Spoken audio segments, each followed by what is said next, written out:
Question देखते हैं। पहला question is about Aadhaar. Okay, और वहाँ पे बोल रहा है स्पेसिफिकली कि Aadhaar metadata cannot be stored more than 3 months। Okay, इसको हम होल्ड पे रखते हैं। Second statement is same, Aadhaar cannot be entered into any contract with private corporation for sharing Aadhaar data. Okay, उसको भी हम होल्ड पे रखते हैं। ओके, और यहाँ पे जो पहला स्टेटमेंट है ना, यहाँ पे 3 months स्पेसिफिकली बोल रहा है। मतलब मैंने पहले बोला था कि fact most of the times UPSC gives wrong one, so इसको हम कट कर देंगे पहला स्टेटमेंट। ओके, तो we have left with 2, 3 and 3. Okay, then we can look into for third. Aadhaar is mandatory for obtaining insurance product.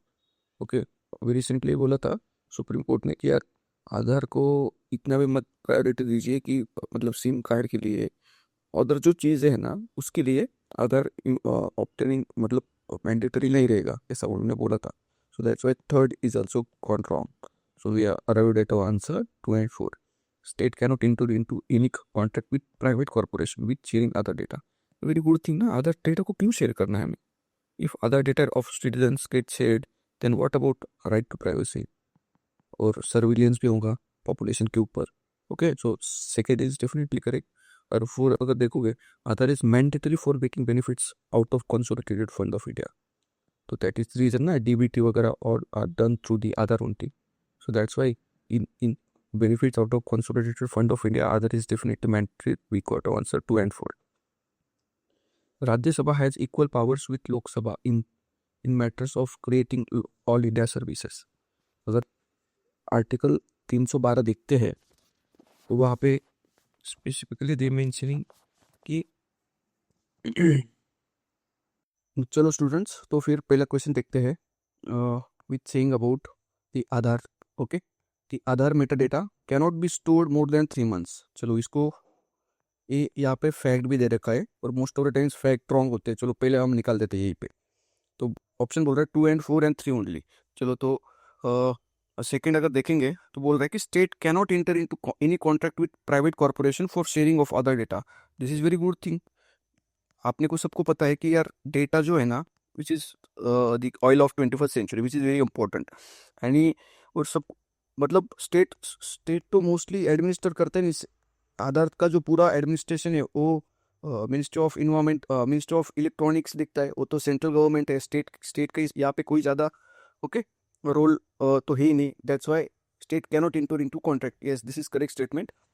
अगर तीसरा देखेंगे वो बोल रहा है कि Aadhaar is mandatory for obtaining insurance product. This is the wrong statement because Supreme Court ने भी बोला था कि आधार का मतलब जो मतलब उसमें जो इन्फॉर्मेशन है they are just they should not be taken as the kind of thing which they are not very important thing। मतलब सिम लेने को और अदर थिंग मतलब सिटीजनशिप को डिफाइन करने के लिए आधार कार्ड की जरूरत नहीं, और वो आपको बताता नहीं, वो आपको जस्ट दिखाता है कि आदमी की इन्फॉर्मेशन बताता है, demographic and other things they are showing just. That's why 3 is wrong statement और we got our answer B. Okay, अगर नेक्स्ट क्वेश्चन देखोगे, Rajya Sabha has equal powers with Lok Sabha in the matters of creating knew all India services. Under article 312 only Rajya Sabha मतलब only Rajya Sabha can initiate the creation of new all India service। that's why this is wrong। amending the constitution इसको hold पे रखते हैं। Third बोल रहा है कि removal of government, removal of government यार ऑब्वियसली नॉट, बिकॉज वो तो स्पेसिफिकली लोकसभा करता है। राज्यसभा में उस राज्यसभा को उसके बारे में कोई ज्यादा ऐसा एक राइट्स नहीं है। That's why 3 is also wrong. Making cut motions मतलब ये बजट का बोल रहा है, और बजट तो मोस्टली एक इलेक्टेड गवर्नमेंट ही करेगा ना, और मोस्टली वो लोकसभा ही करेगा, राज्यसभा को उसको पावर है भी नहीं। तो amending the constitution is right one because it requires the special majority of Lok Sabha और and Rajya Sabha also, and then it is get ascent by the president. Okay, so B is our correct answer. अगर तीसरा देखोगे, MP एलएडीएस scheme के बारे में पूछ रहा है। पहला स्टेटमेंट है MP LADS fund must be used to create durable assets like physical infrastructure. और कर सकता है ना यार, फिजिकल इंफ्रास्ट्रक्चर के लिए ये फंड्स यूज हो सकता है। मतलब अगर किसी को घर देना होगा, किसी को बेसिक एमिनिटीज देना होगा, तो this is physical infrastructure only for health education. This is correct statement. A specified portion of each MP's fund must benefit SC/ST population। Very good, because vulnerable sections को अगर वो फायदा पहुंचाता होगा तो यार ऑब्वियसली ऐसा हो सकता है ना, ऑब्वियसली हो सकता है। अगर even we don't know still ऐसे अगर वल्नरेबल सेक्शंस को कौन सी भी स्कीम अगर फायदा पहुंचाती होगी तो उसको मोस्ट ऑफ द टाइम्स ये करेक्ट ही रहता है। ओके, अगर थर्ड देखोगे MPLADS funds are sanction on yearly basis, okay correct, and unused fund can not be carried forward. यार this is wrong statement because it is use to, मतलब it is unused funds carry forward कर सकते हैं हम, इसका ये यहाँ पे ट्रिक है। एक कैनर भी बोल रहा है, एक्सट्रीम बोल रहा है, थर्ड का हम निकाल देंगे। थर्ड निकला, वी गॉट 1 2 एंड 1 2 4। अगर तीसरा देखोगे last one, the district authority must inspect at least 10% for all works under implementation every year. तो यार यहाँ पे हमें 50-50 तक तो आ गए एक्सट्रीम स्टेटमेंट को निकाल के, but answer is our D. Okay, इस टाइप ऑफ क्वेश्चंस में आपको रिस्क लेना पड़ेगा, और मोस्टली आप जो ज़्यादा ऑप्शंस का ऑप्शन है, ज़्यादा स्टेट्समेंट्स का जो ऑप्शन है, एग्जाम्पल डी, 1 में तो 1 2 है, लास्ट में 1 2 4 है, तो ये मेजोरिटी की तरफ आप जा सकते हैं, मोस्ट ऑफ द टाइम्स ऐसा करेक्ट होगा। ओके, अगर चौथा स्टेटमेंट देखोगे, चौथा question which is saying which are the following categories of fundamental rights incorporates protection against untouchability. Okay, तो यू ऑल नो कि आर्टिकल 12 टू मतलब 14 to 18 तक है ना, वो under article right to equality में आते हैं, तो इसके पार्ट्स होते हैं। Okay, 14 to 18, 18 to 20, 22, 23, 24, 25 to 28, like this. Okay, so right to equality, this is very basic question which can be solved even knowing the basic theme of M Lakshmikant. Okay, ऐसे questions आपको कभी छोड़ने नहीं है और गलत भी नहीं करने। Okay, these are the full toss. Okay, अगर फिफ्थ क्वेश्चन देखेंगे, India separation of judiciary from executive is enjoyed bye. Okay, preamble में तो ऐसा कुछ बात करते हैं नहीं, सेपरेशन ऑफ जुडिशियरी, वो तो सिर्फ ideals and aspirations of Indian polity बताता है कि जस्टिस कैसा चाहिए। Okay, freedom of speech expression चाहिए। ओके, तो this is wrong. 7th schedule में यार तो ये तो डिवीजन ऑफ पावर है, मतलब आर्टिकल 46 ही शेड्यूल 7 है, यहाँ पे सेंटर, स्टेट और रेसिड्यूरी मतलब कॉन्करेंट। ओके, ये तीनों लिस्ट है, that's why 7th schedule is also not correct. Conventional practice, यार ऐसा तो हो नहीं सकता, कन्वेंशनल प्रैक्टिस नहीं, ये तो बहुत इंपॉर्टेंट है बिकॉज जुडिशरी एंड एग्जीक्यूटिव का सेपरेशन अंडर डायरेक्ट आर्टिकल 50 में मेंशन है। Okay, and 50 comes under direct to principle of state policy. Fifth हो गया अपना। सिक्स्थ को अगर देखोगे, along with the budget the finance minister also places other documents before the parliament which includes the macro economic framework statement. Okay, तो ये क्या कर रहा है, मैक्रो इकोनॉमिक फ्रेमवर्क स्टेटमेंट बोल रहा है, मतलब फाइनेंशियल स्टेबिलिटी के बारे में बोल रहा है। ओके, तो पहला अगर देखोगे, लॉन्ग स्टैंडिंग पार्लियामेंट्री कन्वेंशन, यार this is very important thing है, तो कन्वेंशन नहीं हो सकता ना, because if there is convention then government can easily मतलब ब्रीच कर सकता है, तो कन्वेंशन नहीं होगा, ऐसा कुछ तो भी डॉक्यूमेंट होगा विच इज वेरी इंपॉर्टेंट। ओके, अगर सेकेंड स्टेटमेंट देखोगे, आर्टिकल 112 एंड आर्टिकल 110, ये तो मनी बिल के बारे में बोलता है, ये बोलता है एनुअल फाइनेंशियल स्टेटमेंट मतलब बजट के बारे में। ओके, ये बोलता है अपना मनी बिल के बारे में, उसके बारे में तो यहाँ पे माइक्रो इकोनॉमिक फ्रेमवर्क स्टेटमेंट तो ऐसा डायरेक्टली बोलता भी नहीं। ओके, तो this is also wrong one. Article 13, मतलब अगर आप सोचो ना, कॉन्स्टिट्यूशन में ऐसा माइक्रो इकोनॉमिक फ्रेमवर्क आपने कभी देखा भी नहीं होगा। ओके, दैट्स वाई कॉन्स्टिट्यूशन में तो नहीं है, कन्वेंशन भी नहीं है, लेकिन अगर एफआरबीएम एक्ट देखोगे, एफआरबीएम एक्ट का जो कोर एलिमेंट है, उसको बनाने का जो उसका बेसिक फ्रेमवर्क है, वो यही है कि एक फाइनेंशियल स्टेबिलिटी मतलब फिजिकल डेफिसिट कम करना, डेट टू जीडीपी रेशो कम करना। ओके, मतलब ये 60% ऑफ जीडीपी बोलता है वो, कि 40% of centre and 20% of state का चाहिए। फिजिकल डेफिसिट भी ये 3% बोलता था, और ईच ईयर उस इतना ग्रोथ हुआ तो इतना कम करने का। Okay, that's why it's comes under the FRBM. A constitutional government by definition is a popular by legislature, popular government, multi-party government, limited government. Okay, the basic nature of मतलब constitution क्या है, एक constitution एक rules, laws, regulations है actually. Okay, मतलब accountability बढ़ा रहा है। ओके, अगर अकाउंटेबिलिटी बढ़ा रहा है मतलब क्या कर रहा है कि गवर्नमेंट को एक लिमिट दे रहा है ना, कि गवर्नमेंट को डीपीएसपी में बोलता है कि ऐसा करो वैसा करो, लेकिन फंडामेंटल राइट्स में बोलता है गवर्नमेंट को यार ऐसी चीज मत करो कि जिससे राइट्स हार्म हो। और बॉर्डर चीजें भी लोकसभा का बोलता है कि यार this is very accountable to the legislature, executive, council of ministers, मतलब एक लिमिट कर रहा है गवर्नमेंट को, मतलब गवर्नमेंट की जो पावर है ना, जिसको हम बोलते हैं कॉन्स्टिट्यूशनलिज्म। कॉन्स्टिट्यूशनलिज्म मतलब गवर्नमेंट को उसी दायरे में पावर है जितना कॉन्स्टिट्यूशन बोले, मतलब ये लिमिट कर रहा है गवर्नमेंट को इस दायरे में। That's why a constitutional government by definition is a limited government. Got it. 8 question अगर देखोगे, more than the fundamental right which one of following parts of Constitution of India reflect the principle of Universal Declaration of Human Rights। यार इतना broad element है ना, UDHR बहुत broad है, मतलब कौन सा भी राइट होगा ना, fundamental duties are also the part of right itself because duty constitute the larger part of right. मेरी ड्यूटीज आपकी वजह से आप राइट इंजॉय कर सकते हैं। आपके अगर ड्यूटीज आप अच्छे से ख्याल रखोगे तो बाकी के लोगों पे राइट है। That's why this is also part. DPSP में बाकी की बहुत इंपॉर्टेंट चीज़ें है, example free legal aid, okay, और राइट मतलब equal right, equal pay for equal work, like this. Preamble में तो है यार, जस्टिस बोलता है यहाँ पे। That's why all three are part of UDHR. अगर पता भी नहीं होता तभी भी हम अपने ब्रॉड यूडीएचआर तो यार यूनिवर्सल बोल रहा है, डिक्लेरेशन ऑफ ह्यूमन राइट्स, तो इसमें तो एक कहा था। और फंडामेंटल ड्यूटीज अपने बहुत है, डीपीएसपी बहुत है, प्रीएम्बल में तो जस्टिस का ही बोलता है। ओके, तो हम ऐसा इंक्लूजन कर सकते हैं all of the preambles, DPSPs and fundamental duties. चलो, this is very interesting question 9.1। In India legal service authorities provide free legal services to each of the following. और अंडर आर्टिकल 39A में mention है, okay, 42 amendment से add किया गया, okay. But यहाँ पे free legal add किसको रहेगा? विच इज वेरी वल्नरेबल पॉपुलेशन, उसको ये अवेलेबल रहेगा ना, because they can't fund their own legal scrutiny, okay. तो यहाँ पे ऐसे स्टेटमेंट देखने हैं जो कि बहुत वल्नरेबल है, गॉट इट। और यहाँ पे उन्होंने जानबूझ के भी ऐसे ऑप्शन डाले हैं कि ईच ऑप्शन में जस्ट दो स्टेटमेंट्स सही है ऐसा। अगर पहला स्टेटमेंट देखोगे, person with annual income less than बोल रहा है, लेस देन मतलब यहाँ पे अगर किसी का एनुअल इनकम 10,000 भी होगा वो भी ऐड होगा। लेकिन सेकंड बोल रहे transgender, very vulnerable, okay. Last में अगर देखोगे ये बोल रहा है कि ऑल सीनियर सिटीजन, यार ऑल सीनियर सिटीजन कैसे आएगा? ऑल भी बोल रहा है, और यार बाकी के सीरीज एग्जांपल, अगर सपोज मुकेश अंबानी है, ओके, अगर मुकेश अंबानी की एज 70 ईयर्स हो गई और उसको भी गवर्नमेंट कैसे फ्री लीगल एड देगा? उसकी प्रॉपर्टी इतनी है, वो तो definitely will fund his own legal scrutiny, legal debate और लीगल फाइट, ओके। तो इसको इसको तो नहीं मिलेगा। दैट्स व्हाई 4 हम पहले कट कर देंगे, बचा 2 एंड 3 एंड 1 एंड 2। अब 2 तो दोनों में कॉमन है, अब 1 और 3 में डिबेट है, ओके। 2 दोनों में कॉमन है, that's why 2 is fix correct. अगर पहला और थर्ड देखोगे तो कौन सा ज्यादा वल्नरेबल लग रहा है आपको? OBC with less than 3 lakh और person with less than 1 lakh, okay. So person with less than 1 lakh is more vulnerable, that's why we go for option A, okay, got it. ऐसे हम आंसर डिराइव कर सकते हैं। This type of question most of the time students ऐसा question देखेंगे तो फिर उन्हें लगेगा कि यार ये क्राइटेरिया तो हमने पढ़े ही नहीं, तो अब क्या करें, वो टेंशन में आ जाएंगे। पर हमें ऐसा करना नहीं, उन्होंने ऑप्शन ही फ्रेम ऐसे करते रहेंगे ना कि अपने को definitely we can eliminate such type of questions, then we can decide from this 2-1, okay. So डरना नहीं है।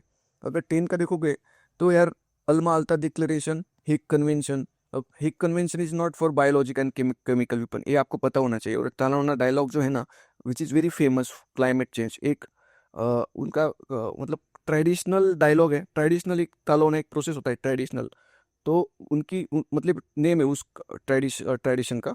तो उनके तहत तो मतलब क्लाइमेट चेंज फ्री उनका एक कन्वेंशन है, तो इसलिए तलोना वॉज इन न्यूज़, ओके। मतलब 3 तो डेफिनेटली करेक्ट है। और यार मोस्ट ऑफ द टाइम्स अब हेक तो रॉन्ग ही हो गया दो, यहाँ पे हमें हेक फॉर श्योर पता होना चाहिए, एक तो पता होना चाहिए। That's why we can go for question option C, okay. अगर नेक्स्ट देखोगे, parliamentary system of government is one, okay.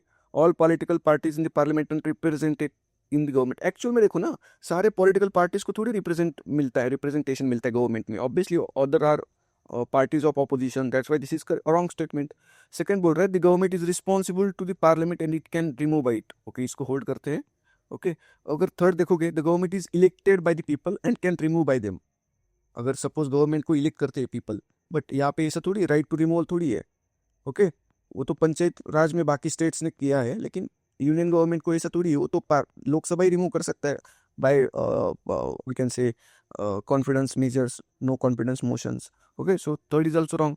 अगर डी देखोगे, ये बोल रहा है government is chosen by the parliament but can not remove by it before completion of fix term, ऐसा थोड़ी है। Government can obviously remove them by taking the no confidence motion, so we can got our right answer. The government is responsible to the power parliament, exactly। government मतलब कौन? council of minister। और under article 674-75 collective responsibility तो बोला भी है ना एक word, okay. That's why government is responsible to parliament and can be remove by it, B is our right answer, okay. ऐसे ऐसे ऐसे स्टेटमेंट्स को अनफोल्ड करना है। इस क्वेश्चन में एक रियलिटी चेक देखना है, अगर ऐसा चीज एक्चुअल इंडियन पॉलिटी में हो रहा होगा तो वही सही होगा ना। गलत मतलब जो गलत स्टेटमेंट्स वो एक्चुअल में वर्क थोड़ी करते होंगे, तो इसे हमें रियलिटी चेक करना है। Which part of the constitution of India declares ideal of welfare state? Welfare state मतलब कि गवर्नमेंट कुछ तो भी तो काम कर रही होगी, ओके। और ये इसको इंस्ट्रूमेंट ऑफ इंस्ट्रक्शंस के तहत लिया गया है गवर्नमेंट ऑफ इंडिया 1935, और these are the DPSPs because these are the you know the kind of instructions that constitution gives to the we can say that constitution gives to government to do certain things or to do not do or to do certain things. Fundamental rights बोलता है कि do not do certain things, okay, uh, but we can say the DPSP gives the instructions of instructions to government to do certain things. That's why these are the ideal of welfare state. Got it? 13, the Constitution of India defines its basic structure. मैंने पहले ही बोला कि अगर constitution में mention है, define है, most of the times ये आपको गुमराह करने के लिए रहेंगे। और वैसे आपको ये तो बेसिक स्ट्रक्चर तो सुप्रीम कोर्ट ने दिया है ना, कॉन्स्टिट्यूशन में कैसे आएगा? ये तो केशवानंद भारती की केस के तहत आया है। That's why first is wrong. Second बोल रहा है the constitution of India provides for judicial review to safeguard the citizens liberties and preserve the ideals on which constitution is based. बिल्कुल सही बोल रहा है। आर्टिकल 13, 32, 226 में यही तो मेंशन है। That's why second B is the correct answer. अगर 14 देखोगे, ये बोल रहा है कि one common agreement between Gandhism and Marxism. ओके, दोनों में कॉमन क्या है? तो चलो, मार्क्सिज्म अगर आपको ज़्यादा, अगर आप सोशियोलॉजी PSR के स्टूडेंट्स नहीं होंगे तो आपको मार्क्सिज्म के बारे में ज़्यादा पता नहीं होगा, लेकिन गांधीज्म के बारे में तो आपको पता होगा। चलो, गांधीज्म तो कोई पे क्लास स्ट्रगल बोलता भी नहीं यार। गांधी तो बोलते थे कि क्लास कोऑपरेशन तो बोलते, मतलब क्लास की ज़्यादा कास्ट कोऑपरेशन बोलते थे। Okay, that's this is the wrong. Second बोल रहे ऑब्लिगेशन ऑफ प्राइवेट प्रॉपर्टी। यार गांधी ने तो ऐसा कभी बोला ही नहीं। Okay, economic determinism. गांधी ने इकोनॉमी से ज़्यादा स्पिरिचुअल और फिलोसॉफिकल एलिमेंट्स में ज़्यादा फोकस किया था। That's why D is also wrong. यहाँ पे चारों जो चीज़ें ना, चार तो मार्क्सिज्म के बारे में सही है, लेकिन गांधीज्म के बारे में just first is correct because final goal of stateless society, मतलब गांधी जी ने बोला था कि यार गवर्नमेंट क्या करता है, गवर्नमेंट पीपल्स के जो इनोवेटिव एप्टीट्यूड होते हैं, जो लिबर्टीज होते हैं, इसको कम करते हैं। दैट्स व्हाई स्टेटलेस सोसाइटी में जहाँ पे people themselves can handle their own behaviour, मतलब उतना मोरल सुप्रीमेसी लोगों में बनाना चाहिए so that they can rule with their heart. Okay, और SHGs, NGOs, पंचायती राज, ऐसे इंस्टीट्यूशंस लेकर स्टेट्स को हैंडल किया जा सके, नॉट कि गवर्नमेंट को लेकर। That's why they want stateless society because state is institutionalise violence, ऐसे वो बोलते थे। That's why A is our correct answer. In the context of India, which one of the following characteristic appropriate for bureaucracy. Bureaucracy यार सबको तो पता है, bureaucracy क्या करता है? इम्प्लीमेंटेशन करता है पब्लिक पॉलिसी का। दी इज आवर करेक्ट आंसर। और अगर इलिमिनेट करना चाहोगे तो ये बोलता है कि an agency for widening the scope of parliamentary democracy. Obviously parliamentary democracy का स्कोप ब्यूरोक्रेसी कैसे इनलार्ज करेगा? The agency for strengthening the structure of federalism, no. Agency for facilitating political stability and economic growth, wrong. But this can be the correct also, but D is our most appropriate statement here, okay, to implement public policy. चलो, preamble का अगर देखोगे, preamble का बहुत dispute भी चल रहा था, लेकिन preamble are part of constitution mentioned by this Kesavananda Bharati case, LIC case. Okay, इतना तो आपको बेसिक पता चाहिए। That's why not part of, ये तो हम पहले डिलीट कर देंगे। But has no legal effect. यार ऐसा थोड़ी है, कुछ तो भी तो लीगल इफेक्ट रहेगा as part of constitution and has this same legal effect. No यार, no same legal effect. But if the preamble get linked with the other part of constitution, then it can have the legal effect actually. Okay, but it has no legal effect independently of other parts. Yes, this is the correct statement. अगर 17 देखोगे, 18, 17 gold trench. यार IMF के ऊपर बहुत सारे question आज तक पूछे UPSC ने। दैट्स वाई गोल्ड ट्रेंच क्या होता है? एक मतलब पहले हम फंड देते हैं IMF को, ओके, STR, गोल्ड ट्रेंच और अपने यूरो, जो जो जो रिकग्नाइज करेंसीज होती है IMF की। तो वो क्या करते हैं कि जितना हम कोटा देंगे ना, उतना हमें लोन दे सकते हैं हमारे बैलेंस ऑफ पेमेंट क्राइसिस के टाइम में। उसी को गोल्ड ट्रेंच भी बोलते हैं। That's why D is our correct answer. चलो, 18 क्वेश्चन बोल रहा है कि about part 4 of the constitution.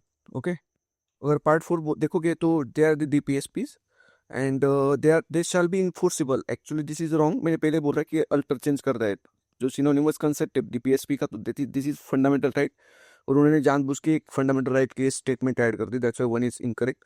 This shall not be enforceable by any court. देखो, दोनों आर कॉन्ट्रडिक्टरी।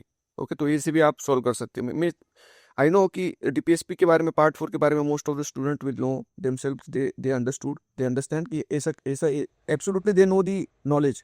ओके, बट अगर बाकी स्टेटमेंट्स, बाकी अगर ऐसा कौन सा फेनोमेनन आया जिसके बारे में आपको डायरेक्टली पता नहीं, तो आप ऐसे इस रेफरेंस से सीख सकते हैं और इस लाइट से, इस प्रिज्म से उस स्टेटमेंट को देख सकते हैं. That's why I am telling this kind of information to you. The principle laid down in the part are to influence the making of laws by state. Yes, this is correct statement. So we got our answer D, 18. Next one, according to the following statement, consider. Okay, according to the Constitution of India, a person is eligible to vote, can be made a minister in a state for 6 months, even if he is not a member to the legislature of state. This is the correct statement. Okay, polity में directly RPA में this is the correct. और most of the times आपने देखा भी होगा कौन सी भी मिनिस्टर की अगर डेथ हो जाती है PM की, मतलब CM के एंड और, तो ही कैन मेक. अभी रिसेंटली अजित पवार की वाइफ को डेप्यूटी CM बना दिया है. Despite she is the MP of Rajya Sabha, still she became the deputy chief minister of Maharashtra because this law says the 6 months he has to become member of that state legislative assembly. Okay, so ऐसे realistic example के तौर से भी आप सोच सकते हो. Second बोलो, देखते हैं. According to the RPA act, a person convicted of a criminal offence and sentence to imprisonment for 5 years, this is the fact. Okay, is permanently, extreme fact भी दे रहा है, एक्सट्रीम स्टेटमेंट भी दे रहा है, disqualified from contesting an election even after is release from prison. यार permanently तो डिस्क्वालीफाई नहीं कर सकता. मोस्ट ऑफ द मेंबर्स आप देखोगे कि यार उनका अगर ट्रायल चल रहा होगा तो they can even contest from the prison itself. Okay, और लॉ से सेइंग कि यार अगर 2 years के मोर आपको अगर इम्प्रिजनमेंट हुआ तो जब आपकी छुट्टी होगी प्रिजन से तब से 6 years आप इलेक्शन नहीं लड़ सकते. बट ये जो 6 years का जो टाइम ड्यूरेशन है ना, वो इलेक्शन कमीशन कम कर सकती है under special circumstances. That's second is the wrong one, और पहला आपको पता है पहला सही है. That's why A is our correct answer. The President of India can summon a session of Parliament at such places as he thinks fit. Yes, obviously he can do anything because he is the President of India. Okay. Second बोल रहा है कि constitution of India provides for the 3 session. यार मैंने पहले ही बोला है कि यार कॉन्स्टिट्यूशन में अगर मेंशन है, मतलब डिफाइन है और कॉन्स्टिट्यूशन प्रोवाइड कर रहा है, मोस्ट ऑफ द टाइम से आपको भटकाने के लिए रहेगा. ओके, दैट्स व्हाई ऐसे स्टेटमेंट्स आप अच्छे से सोचिए, उस पर पॉज लीजिए, अच्छे से सोचिए, अपना रिकॉल कीजिए, active recall, then you can go for the right या रॉन्ग है. ओके, तो 3 session कॉन्स्टिट्यूशन में ऐसे डायरेक्टली मेंशन नहीं है, but it is not mandatory to conduct all 3 session. This is the wrong one. Okay, तो 2 को निकाल देंगे. अगर 2 को निकालेंगे तो वी गॉट आवर आंसर, वो A and 1 and 3. थर्ड अगर देखोगे, there is no minimum number of days that parliament is required to meet in year. यार obviously correct statement, because the constitution just says कि यार दोनों sessions का gap 6 months नहीं चाहिए, 6 months से ज़्यादा नहीं चाहिए. Okay, that's only the constitution says. That's why 3 is the correct answer. We got our answer, sorry 1 C, 1 and 3, because 3 and 1 are correct, 2 are actually wrong one. चलो 21 का अगर देखोगे, this is very factual question. Okay, और ऐसे terms है ना, ये आपको एक्चुअल में पता चाहिए. दैट्स वाई यहाँ पे कोई लॉजिक लग तो नहीं रहा. मैंने बहुत ट्राई किया लगाने का, लेकिन कुछ हुआ नहीं इसमें. दैट्स वाई औरंग तो नहीं है, ये औरंग wrong one and answer is B. हमारे यहाँ पे क्या है, हमें जो क्वेश्चन हम लॉजिक लगा के सॉल्व कर सकते हैं ना, वो देखते हैं. ओके, यहाँ पे कुछ लॉजिक लगा ही नहीं है. Okay, that's why we are skipping this such kind of question. चलो 22, Sthaviravadis belong to the Mahayana Buddhism. Okay, क्या बोल रहा है, Sthaviravadis belongs to Mahayana Buddhism. Mahayana और स्थावरवादीज और यहाँ पे बुद्धिज्म. एक्चुअली स्थावरवादीज क्या है, चलो इसको होल्ड करते हैं. ओके, अगर इसको होल्ड करेंगे तो आपको पता चलेगा कि सेकेंड बोल रहा है कि Lokottaravadi sect is was an offshoot of Mahasanghika sect of Buddhism. Okay, तो ये अगर देखोगे तो this is right one. Okay, तो दिस इज राइट वन. और deification of Buddha by Mahasanghikas fostered the Mahayana Buddhism. और महायाना को तो आपको बेसिक पता होगा, तो आपको पता चलेगा कि deification of Buddha was introduced. और लास्ट 2019 के क्वेश्चन पेपर में भी सेम स्टेटमेंट आया. That's why PYQs are very important. दोनों सही है.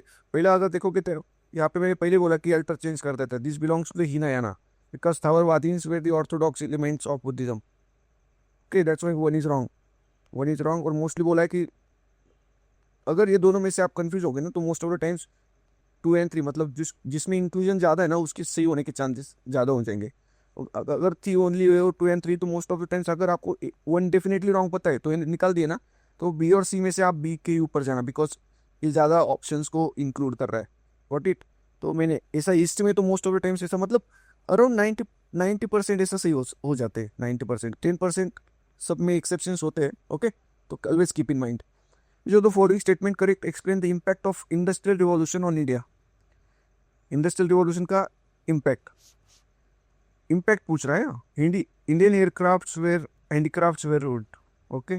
23 this is the correct statement because factory made goods India में आते गए और उसकी क्वालिटी भी अच्छी थी और उसकी प्राइस भी रिलेटिवली लो थी because these where the Indian handicrafts were made from hands.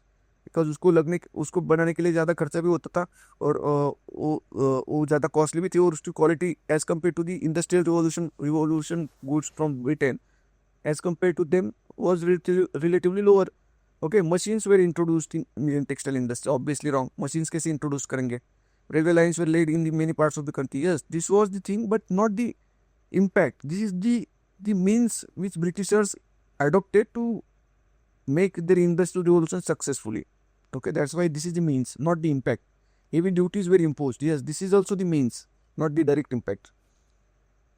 चलो 24 which is very important question despite I don't know the anything still you can solve this question, okay. और मैंने time पे 2020 में सही किया था despite I don't know actual time line of all rulers, okay.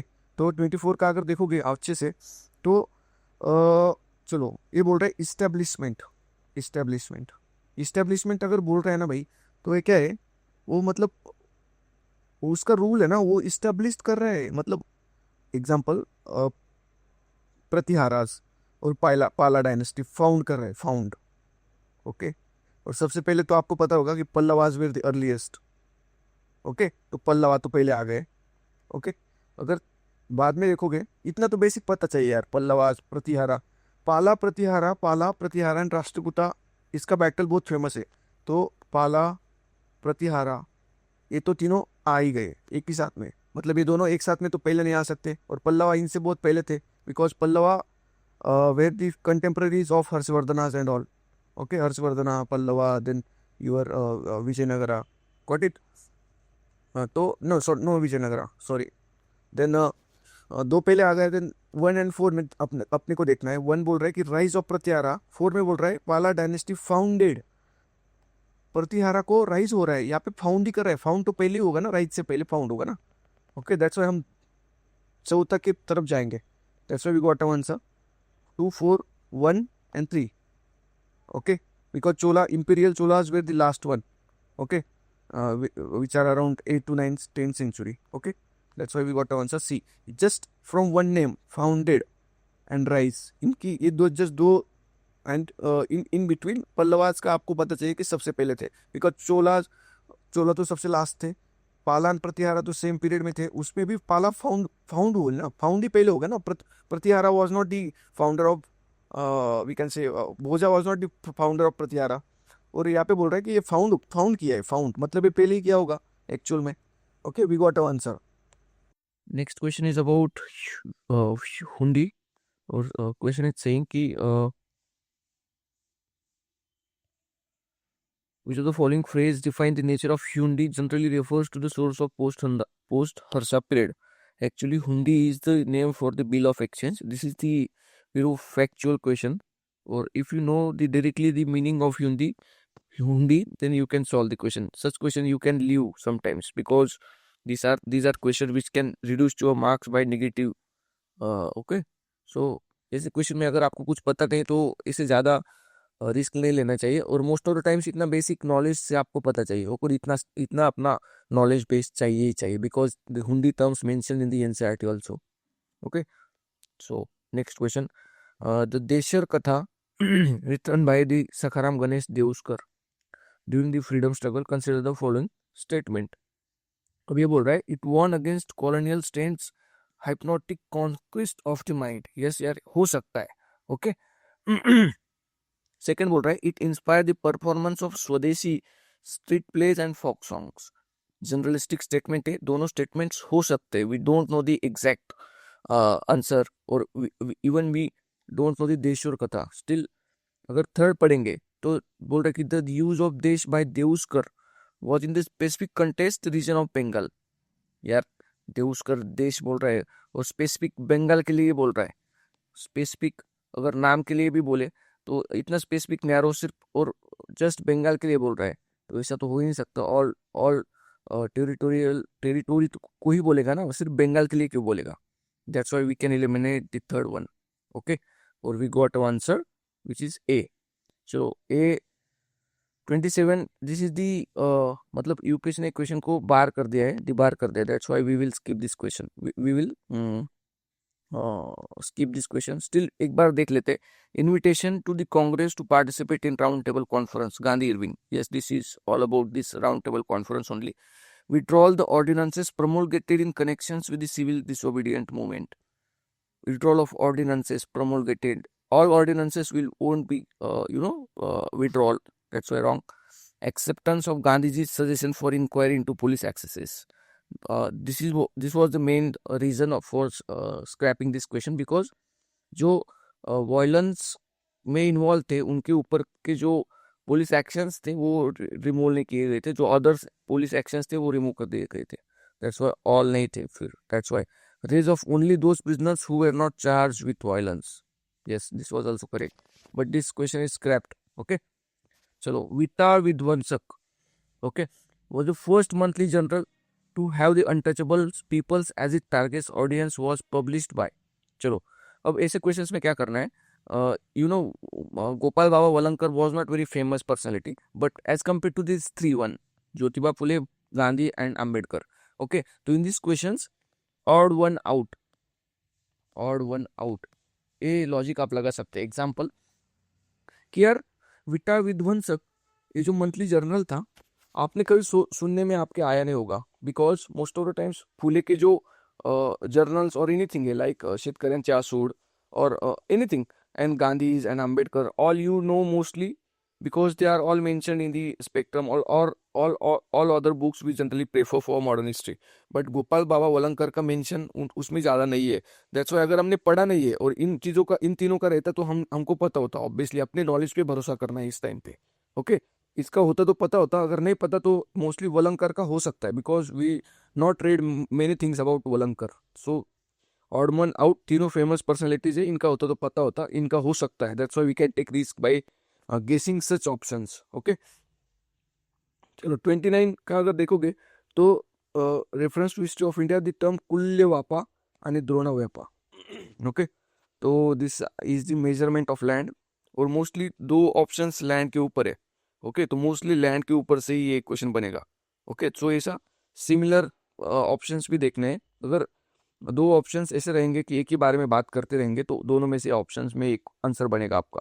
तो actually this is the measurement of land. Okay, अगर 30 का देखोगे, who among the following rural advise his subject through his inscriptions.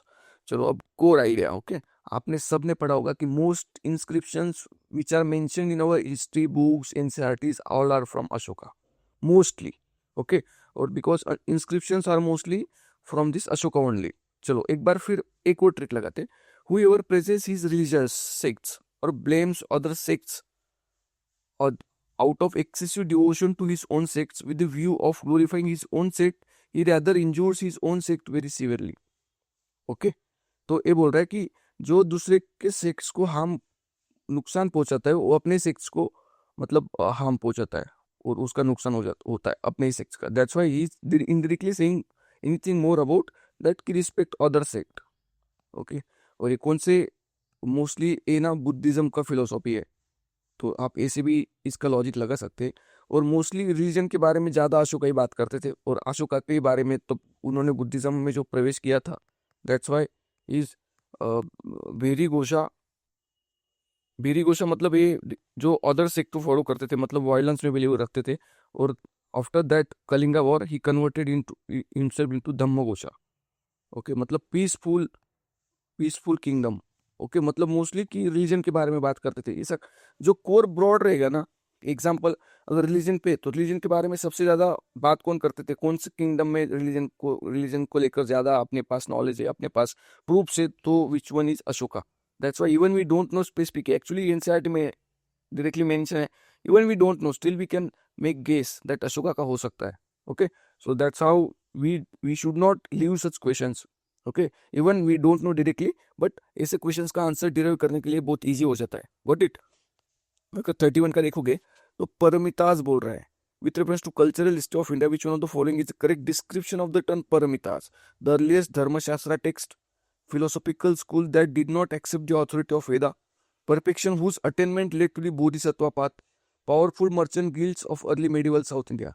यार मोस्टली बुद्धिज्म और Jainism पे अगर option में रहे ना तो उन दोनों से ही आंसर निकल के आएगा. Okay, most of the time Buddhism और जैनिज्म अगर ऑप्शन में रहा तो मोस्ट प्रोबेबली उनसे ही आंसर निकल के आता है. Okay, so that's why perfection whose attainment led to the bodhisattva path is the correct answer. But ये directly परमिताज ने directly नितिन सिंघानिया में मेंशन है बुद्धिज्म चैप्टर में.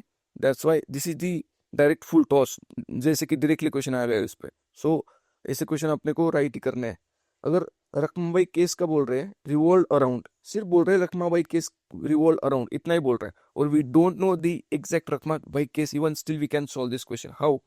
तो ये बोल रहा है कि women's right to gain education. Okay, second बोल रहा है एज ऑफ कॉन्सेंट, और थर्ड बोल रहा है कि रेस्टिट्यूशन ऑफ कॉन्जुगल राइट्स. चलो, अब अगर कॉन्जुगल राइट्स और एज ऑफ कंसेंट अगर देखोगे दोनों मैरिज के अराउंड रिवॉल्व हो रहे हैं दोनों. ओके, और तीसरा जो है ना तो एजुकेशन के ऊपर है. तो ऐसा ऐसा अपने को देखना है कि रखमाबाई केस के ऊपर अगर यार ये दोनों जो अगर सेम ही एक ब्रॉड कॉन्सेप्ट पे बात कर रहे हैं around marriage and all. Okay, और पहला बोल रहा है कि gain of education women's right. Okay, तो क्या हो जाएगा यार, दोनों के सही होने के चांसेस बहुत बढ़ जाएंगे because they are from one one sect और one broad category only. Okay, तो मोस्टली तीनों सही होने के चांसेस तो बहुत कम है because most of the times एक तो गलती देगा. ऑल थ्री अगर डेफिनेटली नहीं पता और अगर इन्वायरमेंट है, साइंस है, कुछ एप्लीकेशंस है, तभी भी all of the three answers बन सकता है. अगर हिस्ट्री का स्पेसिफिक क्वेश्चन है तो आपको ऐसा एक ऑड स्टेटमेंट बिल्कुल मिलेगा. तो ऐसे में क्या करने का, जो दोनों सही है वो तो दोनों साथ में ही है. ओके, तो ऐसे तो ऑप्शन सिंगुलर ऑप्शन तो है नहीं, वन ओनली और टू एंड थ्री ओनली. तो क्या होगा कि मोस्ट ऑफ द टाइम्स हम दोनों को जो साथ में है सेम कैटेगरी में उसके ऊपर जाएंगे. तो वी गॉट अवर आंसर 32 का B. Okay, because one is odd, मतलब ऑड वन आउट निकाल दिया. दोनों जो साथ में ब्रॉड कैटेगरी में थे, कॉन्जुगल राइट्स और एज ऑफ कंसेंट, दोनों मैरिज के रिलेटेड थे, तो दोनों को आपने टिक कर दिया. We got our answer. Okay, चलो, indigo cultivation in India declined by the beginning of the 20th century because. अगर इसको देखोगे तो क्या होगा ना, 20th सेंचुरी के बाद ना इन्वेंशंस हुए थे, इंडस्ट्रियल रिवॉल्यूशन भी काफ़ी अच्छे से डेवलप इंस्टीट्यूशनलाइज हो गया था. तो जो इंडिगो का कल्टीवेशन है तो अनप्रॉफिटेबल हो गया था because of world market, because of new inventions. तो that is the correct answer. अगर पहला देखोगे तो peasants resistance to the oppressive conduct of planter. यार दो इंडिगो प्लांटर्स वेर दी, मतलब इंडिगो एक रिवॉल्व भी हुआ था, बट ब्रिटिशर्स ऐसा नहीं थे कि यार अगर उनको उनको उनको कोई अपोज कर रहा था तो इंडिगो प्लांटेशन कम कर देंगे. बिकॉज अगर इंडिगो प्लांटेशन में उनका अगर ज़्यादा वी कैन से दी प्रॉफिट होता तो क्या करते कि वो चल नहीं देते इसको. ओके, सो ऑपरेसिव कंडक्ट अगर रेजिस्टेंस भी रहता तो भी ब्रिटिशर्स कम नहीं करते because Britishers were very rigid in their conduct. So पहला तो आएगा ही नहीं. थर्ड देखोगे नेशनल लीडर्स ऑपोजिशन. या जस्ट ऑपोजिशन की वजह से थोड़ी कट करेंगे बिकॉज ऑपोजिशन तो मोस्ट मेनी थिंग्स पे था नेशनल लीडर्स का. तो ब्रिटिशर्स ने डायरेक्टली डिक्लाइन थोड़ी कर दिया उसका कल्टिवेशन. एग्जांपल परमानेंट सेटलमेंट और रैयत वारी system, all where oppressive policies, और उनको मोस्टली नेशनल लीडर्स का ऑपोजिशन था. उन्होंने हुक्म थोड़ी कर दिया. गवर्नमेंट कंट्रोल ओवर प्लांटर्स, अगर गवर्नमेंट कंट्रोल भी करता तो वो क्यों करता कि उसका प्रोडक्शन बढ़े, इसलिए तो करता ना. उसका प्रोडक्शन कम करे इसलिए थोड़ी करता.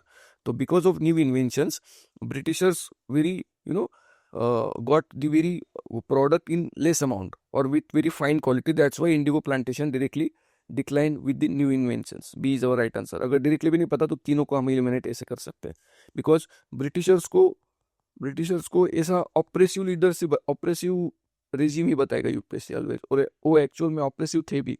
ओके, नेक्स्ट बोलते हैं कि अगर वो फोर्ट विलियम का कॉलेज एट कलकत्ता इस्टेब्लिश क्यों किया था. तो बिकॉज ये आपको पता भी होना चाहिए, because you wanted to train British civilians for administrative purpose of India. Okay, वो ये आईएएस ऑफिसर्स और सिविल सर्वेंट्स को ट्रेन करने के लिए फोर्ट विलियम बनाया गया था कलकत्ता में. वो कीप इन माइंड. और अगर 35 का देखोगे तो with reference to the history of India Ulgulan. Okay, the great tumult is the description of which of the following revolt. तो ये मोस्टली बिरसा मुंडा के रिवोल्ट से रेफरेंस में करेक्ट है because it was directly the term used by the Birsa Munda revolt. अगर 36 question को देखते हैं तो ये बोल रहा है कि Panini is associated with Pushyamitra संघा। तो यार उनका कुछ डायरेक्टली रेफरेंस नहीं था, और मैंने पहले ही बोला कि कॉन्टेम्प्ररी अगर बोले मोस्ट ऑफ द टाइम्स, तो मोस्ट ऑफ द टाइम्स उसमें कुछ तभी एक, अगर आपको श्योर पता नहीं है तो आप इसको करेक्ट ट्रिक नहीं कर सकते, बिकॉज पाणिनि वही अर्लीस्ट फिगर, और वो डायरेक्टली पुष्यमित्र संघा से एसोसिएटेड नहीं थे, that's why one is wrong. अगर third is definitely correct, because Kalidasa is also from Chandragupta one court, okay, court poet and court, okay, that person. But Amarsimha was also not directly associated with Harshvardhana, because Amarsimha was also from the Gupta period, okay. So second is also wrong one, so we got answer C only. So always keep in mind, so ऐसे scholars कौन से किन के court में थे, okay. So you should also know such kind of timelines which are very important in history, timeline, okay. 37 का देखोगे तो ये बोल रहा है कि in the context of recent advances in human reproductive technology pro nuclear transfer, तो पहला बोल रहा है fertilization of egg in vitro by donor sperm. अगर नेक्स्ट देखेंगे तो ये बोल रहा है कि genetic modification of sperms producing cells. Third बोल रहा है development of stem cells into functional embryos. और नेक्स्ट बोलेंगे तो prevention of mitochondrial disease in offspring. तो यार एक्चुअली प्रो न्यूक्लियर ट्रांसफर ऐसे टेक्नोलॉजी, अगर मोस्टली समटाइम्स अगर ये एक सेल है और ये स्पर्म सेल है, ओके, तो मोस्टली वो माइटोकॉन्ड्रियल डीएनए जो होता है मदर का, तो उसमें भी कुछ समटाइम्स इश्यूज होते हैं, जेनेटिक डिसऑर्डर्स रहते हैं। तो हम क्या करते हैं कि हमें एम्ब्रियो को बनाना है, तो हम क्या करेंगे कि एक स्पर्म सेल्स लेंगे, ओके, और उसके बाद हम माइटोकॉन्ड्रियल डीएनए साइटोप्लाज्म में होता है मोस्टली, तो हम क्या करेंगे कि मदर का डीएनए लेंगे, मतलब मदर का डीएनए, फादर का स्पर्म सेल, और जो अदर फीमेल ऑर्गन का जो साइटोप्लाज्म होंगे वो लेंगे, बिकॉज माइटोकॉन्ड्रियल डीएनए में कुछ तो भी इशू होगा ना, तो हम क्या करेंगे माइटोकॉन्ड्रियल डीएनए अलग से लेंगे। So that's why we got this zygote which is very full proof, because mitochondrial DNA में अगर इशू होगा तो हम क्या करेंगे अगर मदर सेल वैसे का वैसा ले लिया एक सेल, तो उसमें माइटोकॉन्ड्रियल डीएनए का जो इशू होगा वो डायरेक्टली उस बच्चे के ऊपर इम्पैक्ट करेगा। That's why we takes sperm cell, एक सेल में क्या करेंगे वो सिर्फ अपना डीएनए लेंगे, और जो साइटोप्लाज्म होगा, ओके, वो अलग से लेंगे। मतलब 3 पेरेंट बेबी भी बोलते हैं इसको, मतलब 3 चीजें अलग अलग लोगों से लेंगे। That's why D is our correct answer. With the present state of development, artificial intelligence can effectively do which of the following? ये मैंने पहले बोला कि एप्लीकेशन बेस्ड क्वेश्चन में मोस्टली अगर डायरेक्टली रेफरेंस भी नहीं होगा तो हम सब कुछ ही कर सकते हैं मोस्ट ऑफ द टाइम्स। अगर बड़ा नहीं बोले तो ओके, लेकिन मोस्टली अगर आपको लगे कि कर सकते तो कर सकते हैं। अगर 38 का देखोगे तो पहला बोल रहा है bring down electricity consumption. Yes sir, obviously we can bring down, because अगर AI कैन रिकॉग्नाइज दैट अगर रूम में कोई बैठा ही नहीं तो फैन ऑफ बंद हो जाएगा। So that's why we can save electricity. Second बोल रहे हैं कि create meaningful short stories, या रिसेंटली भी जेमिनी ChatGPT पे शॉर्ट स्टोरीज बना सकते हैं। डिजीज डायग्नोसिस, ओके, तो डिजीज डायग्नोसिस भी कर सकते हैं ऑब्वियसली, ओके। और अगर नेक्स्ट देखोगे तो ये बोल रहा है कि अगर फिफ्थ अगर देखोगे तो ये बोल रहा है कि wireless transmission of electrical energy. AI directly wireless transmission कितना ज़्यादा नहीं कर सकते भाई, कुछ तो भी तो मीडियम होना चाहिए ना ट्रांसमिशन के लिए, ओके। तो ये ज़्यादा वेग बोल रहा है, व्हाट इट, तो इतना वेग हम पहले ही इसको एलिमिनेट कर देंगे 5 को। This is the trick in this question, 5 पहले एलिमिनेट हो गया, ओके। तो हम क्या करेंगे कि 5 एलिमिनेट होने के बारे में 1 3 4 दो 2 also AI can do, okay, 2 also AI can do, but हमारे यहाँ पे ऐसा डायरेक्टली ऑप्शन बचा ही नहीं कि 2 को इंक्लूड कर सके, और 5 डेफिनेटली रॉन्ग है। That's why we got answer B, okay. तो हमें समटाइम्स क्या करना है कि मोस्ट लॉजिक बेस्ड ऑप्शन ढूंढना है, मोस्ट रिलेवेंट, ओके। आंसर तो सब कुछ ऐसे क्वेश्चन में बहुत वेग क्वेश्चन है, इसमें ना हम कुछ भी कर सकते हैं, लेकिन हमें क्या करना है कि मोस्ट प्रोबेबल और मोस्ट रिलेवेंट आंसर्स को सर्च करना है। दैट्स व्हाई 5 रॉन्ग कर दिया, तो वी गॉट आंसर बी। चलो, visible light communication advance technology, okay, 39। तो अगर उसका देखोगे तो मोस्टली ये क्या करता है ना, इंटरचेंज भी कर देता है।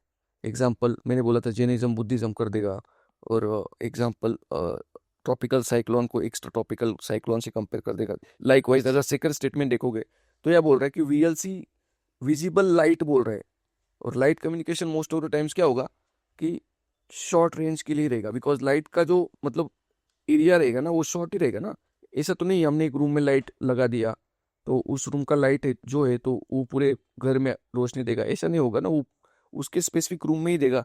दैट्स वाई लॉन्ग रेंज जो वर्ड है यहाँ पे शॉर्ट रेंज रहना चाहिए। तो आप ऐसे भी लॉजिक लगा सकते हैं, लाइट है विजिबल लाइट है, और ओके तो टू हम पहले ही क्या करेंगे उसको 39 के अगर पहले देखोगे तो टू निकाल देंगे। अगर टू निकल दे उनको यही चाहिए कि even you don't know the specific things, okay, और specific things, still you can solve this question just because from this one statement. So we got an answer, all three are correct, very specific statements है all three। अगर blockchain technology को देखें, it is a public ledger that everyone can inspect but which no single user controls। yes definitely, because अगर इस decentralise laser है तो ऐसे सब ऑपरेटर्स है, तो एक ऑपरेटर चेंज नहीं कर सकता, ऑल सबकी परमिशंस होनी चाहिए, और एक चेंज करेगा ना सबके यहाँ पे चेंज होगा, सबको समझ जाएगा कि इसने कुछ तो भी चेंज किया है। That's why no single user control, this is correct. अगर नेक्स्ट देखते हैं तो ये बोल रहा है the structure and design of blockchain is such that all the data are are about crypto currencies only. Obviously wrong. Bitcoin मतलब blockchain technology का यूसेज हम रिसेंटली बैंकिंग में कर रहे हैं, करेंसी के लिए कर रहे हैं, not just crypto currency. That's why two is the wrong option, because only भी बोल रहा है और ऑल भी बोल रहा है। एक्सट्रीम वर्ड टू निकल गया। 1 3 थर्ड देखते हैं application that depends on the basic feature of blockchain can बोल रहा है, पॉसिबिलिटी दर्शा रहा है, और most of the time possibility अगर बोलेगा तो उसके करेक्ट होने के चांसेस बढ़ जाएंगे। तो we got answer D 1 and 3। अगर 41 देखते हैं with reference to the carbon nano tubes, okay, very मतलब साइंटिफिक एडवांसमेंट का क्वेश्चन है। कार्बन नैनो ट्यूब्स बोल रहा है, ये बोल रहा है which of the following statement is correct. They can be used as a carrier of drugs and antigens. अरे यार एक बात सोच लो, तो दे कैन बी यूज्ड ना यार, obviously they can be used, okay. तो मोस्ट ऑफ द टाइम्स ऐसे कैन की question most of the times correct होते हैं। दे can be made into artificial blood capillaries for an injured part of human body. तो ये कर सकते हैं क्या? तो ऑब्वियसली उसका मतलब देखते हैं चलो। अगर थर्ड बोल रहा है they can be used in a biochemical sensors, yes they can B. इस सेकेंड अगर देखोगे ना, दे can be made into artificial blood capillaries for an injured part, मतलब ये नैनो ट्यूब्स को ना बॉडी में डाल रहा है, तो इसका एक थोड़ा मतलब most of the times can में यूपीएससी क्या करता है कि सब टाइम्स कैन बराबर ही रहेगा। अगर 3 स्टेटमेंट्स है, 3 और 4 स्टेटमेंट्स है, ओके, तो उस टाइम पे क्या करने का कि सब टाइम्स कैन बराबर ही आएगा, ऐसी एक पॉसिबिलिटी ऑलवेज करेक्ट नहीं हो सकता, तो उसके ऊपर एक पॉज लेने का। और यार मतलब जो most probable questions an example they can be used as carrier, just carriers. Second बोल रहा है they can be used as biochemical sensors, और लास्ट बोल रहा है carbon nano tubes are biodegradables. यार अगर आपको बेसिक नॉलेज होगा तो you should be definitely know that they are biodegradables, yes. और अगर all of the above answer नहीं है उसका तो two is wrong here, because इतना स्पेसिफिक बोल रहा है कि आर्टिफिशियल ब्लड कैपिलरीज बन सकते इंजर्ड पार्ट्स पे। यार ऐसा तो नहीं होगा। They can be used carrier बन सकते हैं, सेंसर्स बन सकते हैं, ओके, बट ऐसा नहीं है कि डायरेक्टली आर्टिफिशियल ब्लड। इतना हमें टेक्नोलॉजी इतना एडवांस अभी हुआ नहीं कि हमें ये पता लग सके। दैट्स वाई हम 2 को एलिमिनेट कर देंगे। We got answer C, okay. Next one, अगर अगर अगर आप अपने कन्वेंशनल नॉलेज से जाओगे ना तो आप ऑल ऑफ द वो कर दोगे, और which is also true, because अगर यार सपोज आपके 5 क्वेश्चन कैन वाले और इस पॉसिबिलिटी के एप्लीकेशन वाइज क्वेश्चन सही हो सकते हैं इस लॉजिक से कैन के, और अगर एक आधा क्वेश्चन रॉन्ग भी हो गया, still you are in positive of total score. तो ऐसे ऐसे अगर आपको स्पेसिफिक नहीं पता, अगर आपको सपोज इतना कुछ पता ही नहीं रहता कि यार आर्टिफिशियल ब्लड के इतनी टेक्नोलॉजी हमें, और इसके कुछ मतलब अगर आर्टिफिशियल ब्लड डालोगे कैपिलरीज में तो एंटीजन बन जाएगा, तो हमारी बॉडी रिएक्ट करेंगी। That's why this is wrong statement, okay. But अगर आप कन्वेंशनल लॉजिक से जाओगे तो आप ये डी मार्क करोगे, और this is also correct by my side. But अगर आपको पॉजिटिव स्कोर आ रहा है, मतलब 5 क्वेश्चन आप ऐसे सॉल्व कर रहे हो कैन टाइप के पॉसिबिलिटी और साइंस एंड टेक के एप्लीकेशन से, तो आप डी मार्क कर रहे हो। बट इस क्वेश्चन अगर आपका उस लॉजिक से गलत भी हो गया तो एक क्वेश्चन जा सकता है, लेकिन इस लॉजिक से 5 क्वेश्चन तो आपके पॉजिटिव हो रहे हैं ना, तो इस 5 क्वेश्चन पे ध्यान रखता है, एक आधा क्वेश्चन गया भी तो उसके बारे में ज़्यादा सोचना नहीं है। ओके, अब इससे चलो ड्रोन्स के एप्लीकेशन पूछ रहा है, और मैंने पहले भी बोला था कि यार most of the times application तो कुछ भी हो सकते हैं। स्प्रिंग पेस्टिसाइड्स, यार recently government of India launch लखपति दीदी और ड्रोन दीदी concept in which the SHG will give the fund for purchase of drones to we can say the bachat guts, and they can be used as a spring pesticides at the farm, okay, crop fields. So this is the correct statement. Second बोल रहा है inspecting the craters of active volcanoes, inspect कर रहा है, just crater के ऊपर जाके inspect तो कर ही सकता है drone, obviously second is also correct. Third बोल रहा है collecting breath samples from sprouting whales, यार obviously in the middle of ocean जाके ड्रोन उसके सैंपल्स भी तो ले ही सकते हैं ना, दैट्स व्हाई 42 का डी आंसर बन जाएगा। एप्लीकेशन अगर आप लॉजिक लगाए तो कुछ भी एप्लीकेशन हो सकता है। The experiment will employ the trio of spacecraft, okay, मतलब ऐसे ट्रायो ए के ऐसे trio of spacecraft flying in formation in shape of equilateral triangle that is side 1 million kilometre long, एक side 1 million kilometre long with laser shining between the craft, यहाँ पे laser कैसे मार करेगा।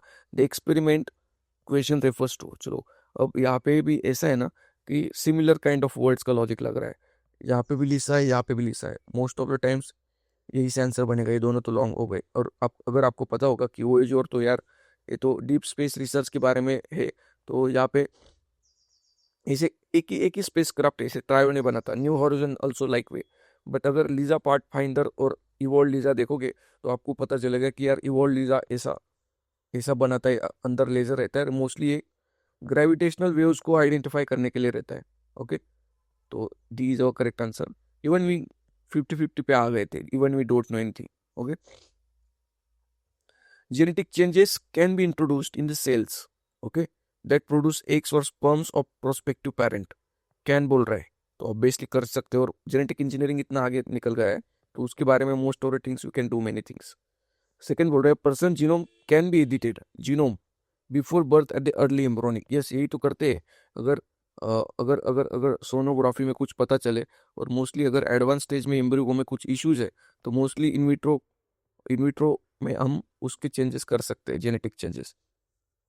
Human induced pluripotent stem cells can be injected into embryo of pig. Yes, this is the advanced technology where recently in Africa or elsewhere, I think I am not remembering exact the figure, but there were the research going on that embryo of pig के अंदर human induced pluripotent stem cells डाले थे, जिससे उस pluripotent stem cell का multiplication amplification हुआ था, उससे वो निकाल के ह्यूमंस में डाले थे। ओके, ये रिसर्च थी, वो आपको पता चाहिए। Okay, D is correct answer.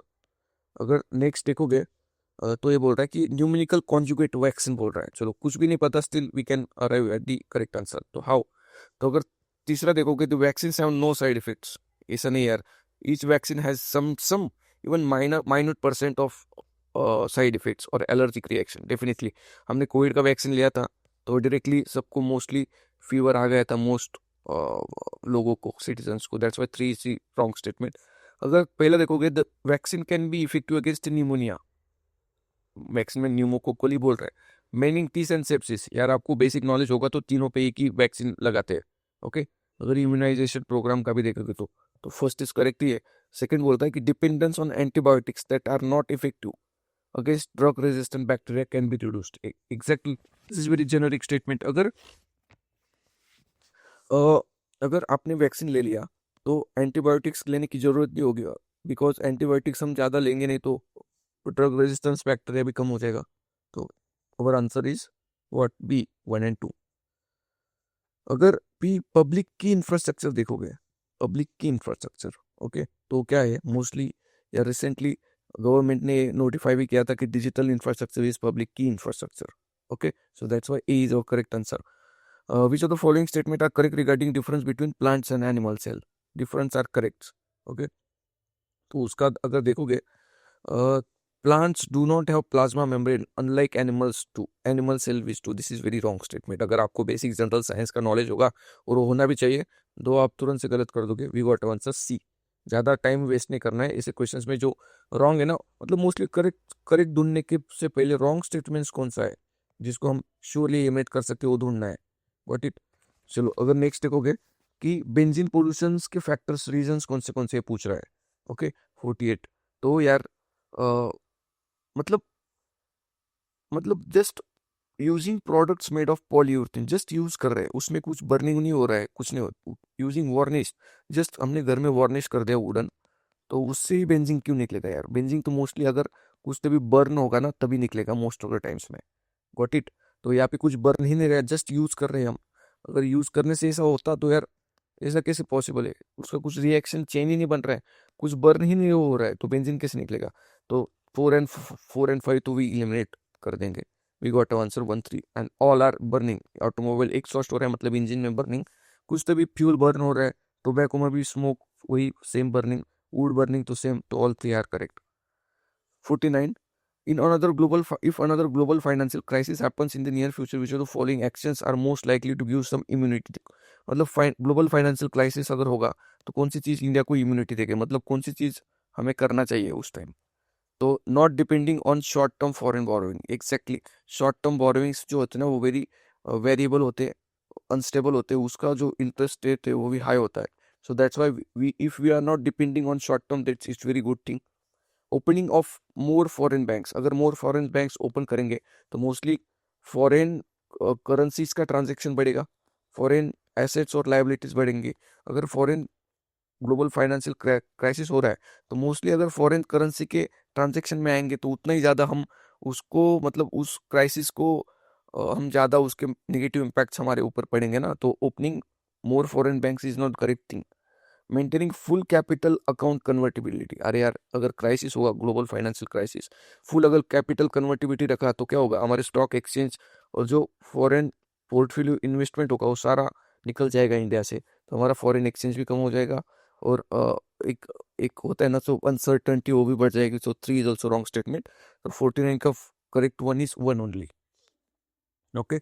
If you withdraw 1 lakh in cash from your demand deposit account at your bank, the immediate effect, ये क्या बोल रहा है? इमीजिएट बोल रहा है। चलो आपको तो अगर M0 M1 M3 ये तो पता ही चाहिए बेसिक इकोनॉमिक्स में, लेकिन मैं अगर ये लॉजिक बताऊँ कि इमीजिएट, यहाँ पे डायरेक्टली जानबूझ के वर्ड डाला हुआ है इमीजिएट, तो यार मोस्ट ऑफ द टाइम्स क्या होगा ना, इट लीव इट अनचेंज्ड होगा। Got it. Immediate, directly immediately क्या होगा? कुछ नहीं होगा इमीजिएटली, थोड़ा टाइम के बाद ही होगा, कुछ होगा तो भी। ओके, तो we can mark this question right D.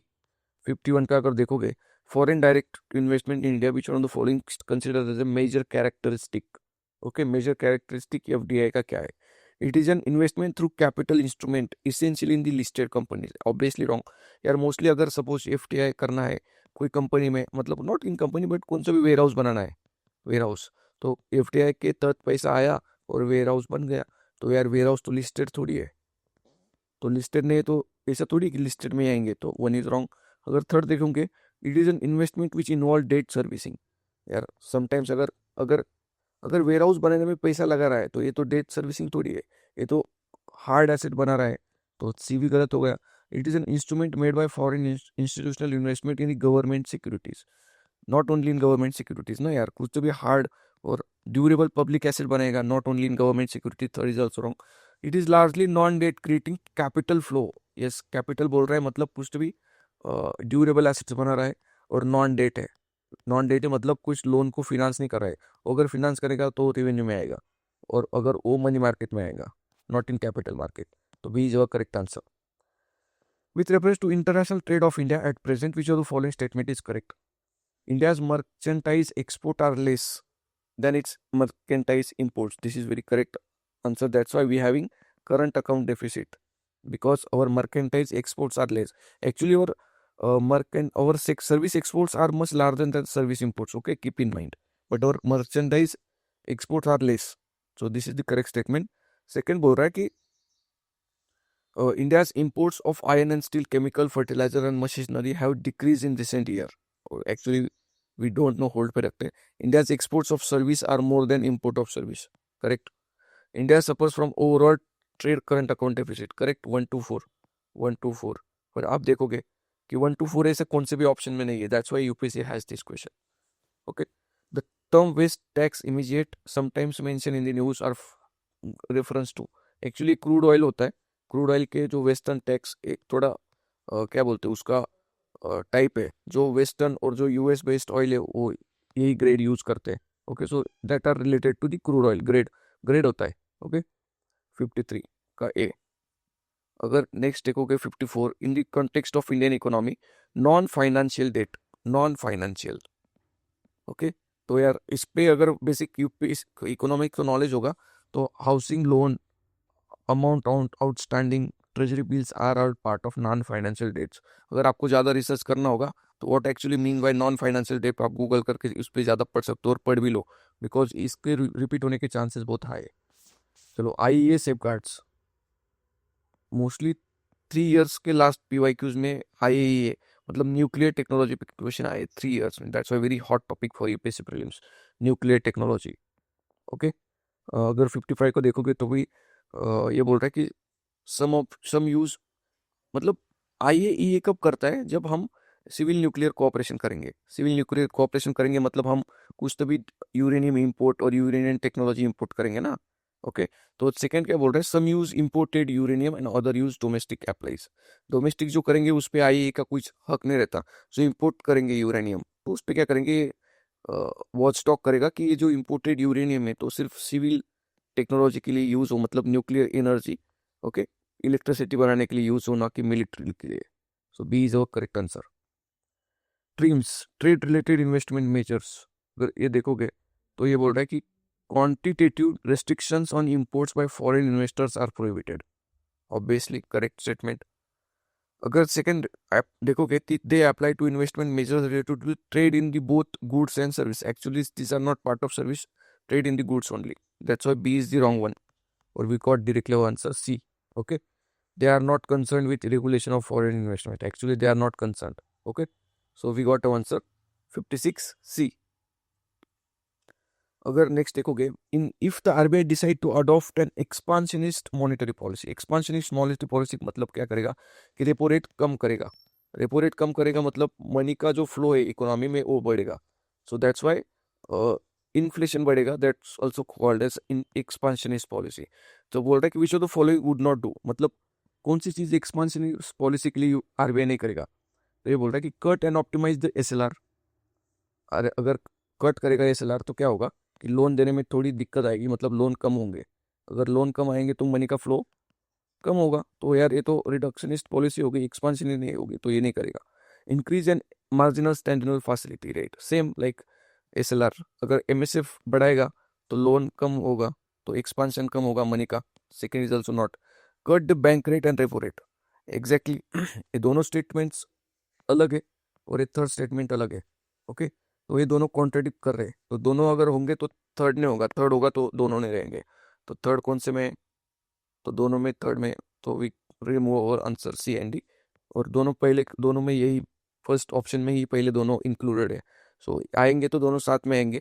That's why 1 and 2 is correct. और एक्चुअली अगर इकोनॉमिक्स को नॉलेज लगाओगे तो ये वही सही भी बोल रहा है कि अगर कट करोगे बैंक रेट तो क्या होगा कि more loans can be given to the customers और दी कस्टमर्स ऑफ और the borrowers. Okay, so that's why this is actually the expansionary policy. और क्वेश्चन बोल रहा है कि नॉट डू, तो ये दोनों स्टेटमेंट्स रॉन्ग हो जाएंगे और नॉट करेक्ट हो जाएंगे। दैट्स वाई सही भी हो जाएंगे।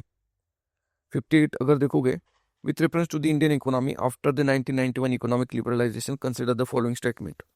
Worker productivity increased in the urban areas while it decreased in rural areas।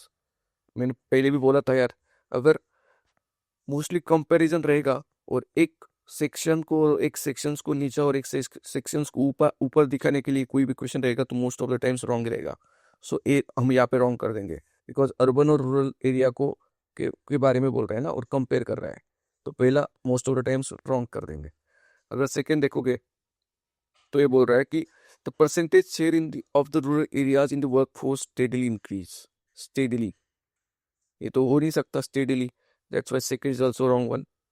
3 is compulsory correct. 4 पर देखेंगे, the growth rate in rural employment decrease. Mostly मैंने बोला है कि सिंगुलर करेक्ट करने के लिए बहुत कम ऑप्शन रहते हैं। मोस्टली जो डबल मतलब जो ज्यादा इंक्लूड करेगा उसके ऊपर जाना है। दैट्स व्हाई 58 का B is the correct answer. In terms of short term credit delivery to agriculture sector, district central cooperative banks deliver more credit in comparison कर रहा है। और यहाँ पे बोल रहे हैं यार कमर्शियल बैंक्स कितने बड़े होते हैं ना, और कोऑपरेटिव बैंक्स तो उसका जो लिमिट, उसका एक लिमिट भी होता है, उसके कस्टमर बेस भी लिमिटेड होते हैं। कमर्शियल बैंक तो बहुत बड़े होते हैं, दैट्स वाई कमर्शियल बैंक तो रूरल क्रेडिट, एग्रीकल्चर क्रेडिट ज़्यादा ही देगा ना। परसेंटेज टर्म में अगर देखोगे तो डिस्ट्रिक्ट सेंट्रल कोऑपरेटिव बैंक ज़्यादा देगा, लेकिन ओवरऑल एब्सोल्यूट टर्म में देखोगे तो कमर्शियल बैंक्स और रूरल आरआरबी तो ज़्यादा ही देंगे। That's why one is wrong statement actually. अगर सेकंड देखोगे, one of the most important function of DCCBs is to provide funds to the primary agriculture credit society। Generic statement है। अगर वो hierarchy देखोगे तो डिस्ट्रिक्ट कोऑपरेटिव बैंक्स ऊपर आएगा और प्राइमरी एग्रीकल्चर सोसाइटीज क्रेडिट नीचे आएगा। तो एक हायरार्की को ऊपर से भी देखोगे तो यार DCCBs primary agriculture credit society को लोन तो देगा ही। That's why we got answer B. अगर 60 देखोगे, in India under cyber insurance for individual which on following benefit are generally covered. Okay, बहुत लॉजिकल क्वेश्चन है। अगर नहीं भी पता तभी भी हम मतलब इंश्योरेंस किस पे अप्लाई करेगा, जस्ट इतना देखना है। चलो अगर सेकंड देखोगे तो ये बोल रहा है cost of new computer if some miscreant wilfully damage. अगर मैंने अपने आप से मैंने फोन तोड़ दिया, अगर लैपटॉप और टैब तोड़ दिया, तभी भी मुझे इंश्योरेंस में कवर होगा कि मैं नहीं होगा, because you wilfully damaged it. That's why two तो आएगा ही नहीं, और उनको यही कहना है कि आप टू को एलिमिनेट करो। We got answer. ओके, तो ऐसे क्वेश्चन से डरना नहीं है, उसमें कुछ ना कुछ हिंट छुपा हुआ रहता है।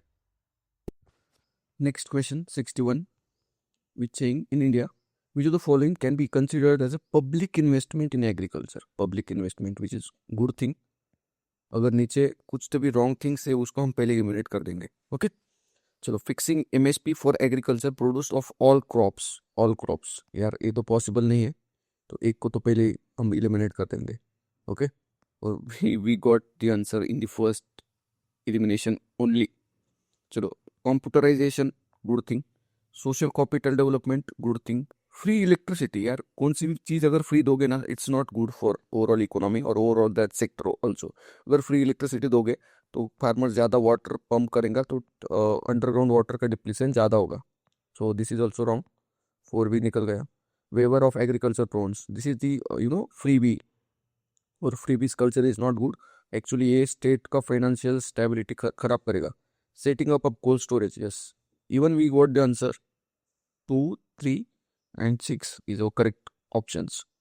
interest coverage ratio, okay, ये बोल रहा है कि it helps in understand the present risk of the firm that bank is going to loan to। yes, interest coverage ratio एक इंफॉर्मेशन देगा कि इस बैंक का जो मतलब प्रेजेंट स्टेटस बताएगा। Okay, it helps in evaluating the emerging risk, yes obviously. चलो अब both are generic statement which generally talking about the advantages of interest coverage ratio. अगर तीसरा देखोगे तो विच स्पेसिफिकली सेइंग अबाउट, और मैंने बोला कि इंटरचेंज करेगा कॉन्सेप्ट्स में, और अगर हाई है तो लो बताएगा, लो है तो हाई बताएगा। The higher the borrowings firm's level of interest coverage ratio, the worse it is ability to service the debt। यार मोस्टली ऐसे क्वेश्चंस को मैन्युफैक्चरिंग करने के लिए स्टेटमेंट्स को मोस्टली यही पे टोन रहेगा क्वेश्चन का, और आपको जिस काइंड ऑफ स्टेटमेंट आपको सही पकड़ना है, सही या गलत है। ओके, तो यार मोस्टली अगर आप नॉलेज से ऊपर से देखोगे तो इंटरेस्ट कवरेज रेशो अगर ज़्यादा रहा ना तो एक्चुअली गुड। ओके, तो ज़्यादा रहा ना तो ये वर्स बता रहा है, तो that's why this is wrong one. Okay, we got answer A and 2। Mostly हम बाइनरी के ऊपर जाएंगे। Mostly two both are the generic statements are actually telling the applications of interest coverage ratio. Which of the following factor policies were affecting the price of rice. Rice की price पे क्या affect करेगा? यार mostly कुछ ना कुछ तो affect करेगा, अगर डायरेक्टली इनडायरेक्टली भी अगर देखोगे, डायरेक्टली भी इनडायरेक्टली भी देखोगे तो MSP या राइस ऑब्वियसली। अगर MSP हाई रहा तो प्राइस का प्राइस बढ़ जाएगा। Government trading, yes. stockpiling, yes। consumer subsidy, yes। These are correct answer। The value of Indo-Sri Lanka trade has consistently increased। यार हो सकता है कि आप खुद ही बोलो, obviously wrong। Okay, the textile and textile articles constitute an important item of trade between India and Bangladesh। चलो hold पे रखते हैं। In the last 5 years, Nepal has been the largest trading partner। यार लार्जेस्ट बोल रहा है, fact बोल रहा है, और नेपाल इतना ज़्यादा बड़ा इकोनॉमी भी नहीं है, उससे ज़्यादा तो बांग्लादेश है साउथ एशिया में, और एक्चुअली बांग्लादेश अपना हाईएस्ट ट्रेडिंग पार्टनर है। Okay, that's why 3 is also wrong one. We got a answer textile and textile article, yes यार ऑब्वियसली बांग्लादेश में भी जूट के टेक्सटाइल होते हैं, ओके कॉटन है, okay so that's why textile and textile article can be the important item. That's why B is our correct answer. Okay. In which of the following groups are all the four countries members of G20? Okay. तो यार अगर यहाँ पे देखोगे तो mostly अगर मतलब G20 के कंट्रीज आपको पता चाहिए. फर्स्ट थिंग यहाँ पे हम south Korea, Singapore, Indonesia, Japan, Iran को यहाँ पे एलिमिनेट कर देंगे. यहाँ पे भी कनाडा और मलेशिया, मतलब आपको पता चाहिए. This is very factual and good question. We can't eliminate options here. Okay 65 हो गया. 66 अंडर किसान क्रेडिट कार्ड. क्वेश्चन को भी ध्यान से पढ़ना है. ये क्वेश्चन में बोल रहे हैं शॉर्ट टर्म क्रेडिट बोल रहे हैं. शॉर्ट टर्म मतलब less than 1 year. Actually long term means more than 1 year. ऐसा इन जनरल. और शॉर्ट टर्म मतलब कि लेस टाइम. तो शॉर्ट टर्म इन्वेस्टमेंट कर मतलब क्रेडिट सपोर्ट करता है किसान क्रेडिट कार्ड. यही पे बोल रहा है. और कौन से पर्पस के लिए देगा वो देखेंगे. चलो वर्किंग कैपिटल शॉर्ट टर्म ही रहेगा. दैट्स वाई बिकॉज एक सीजन के लिए रहेगा ना. अगर सपोज ओनियन का अगर क्रॉप है वो 4 मंथ्स का क्रॉप है तो वो 4 मंथ्स के लिए लेगा, मतलब ये शॉर्ट टर्म ही है ना working capital. Got it. First is correct. Purchase of combined harvester यार which is very costly actually, more than 2 crore और मतलब around 50 to 70 lakhs. Got it. तो यार ये तो बहुत बड़ी अमाउंट है. ये तो शॉर्ट टर्म में रहेगा, ये लॉन्ग टर्म क्रेडिट रहेगा. दैट्स वाई क्वेश्चन में बोल रहा है short term. Second is wrong. और if we eliminate second we got two answer. Okay last भी अगर देखोगे कंस्ट्रक्शन ऑफ फैमिली हाउस. यार अगर हाउस बनाएंगे तो बहुत ज्यादा खर्चा आएगा ना. तो this is also comes in the long term. 5 भी एलिमिनेट करेंगे तो भी हम आंसर तक पहुंच जाएंगे. We got answer B. The weightage of food in consumer price index is higher than that of wholesale price index. Exactly, this is correct statement because that's why we use the CPI और industrial is mostly use WPI because ये food का inflation इसमें add नहीं रहता इसलिए. That's why one is correct statement. अगर next देखोगे the WPI does not capture the changes in the price of services which CPI does. Yes, this is also correct statement.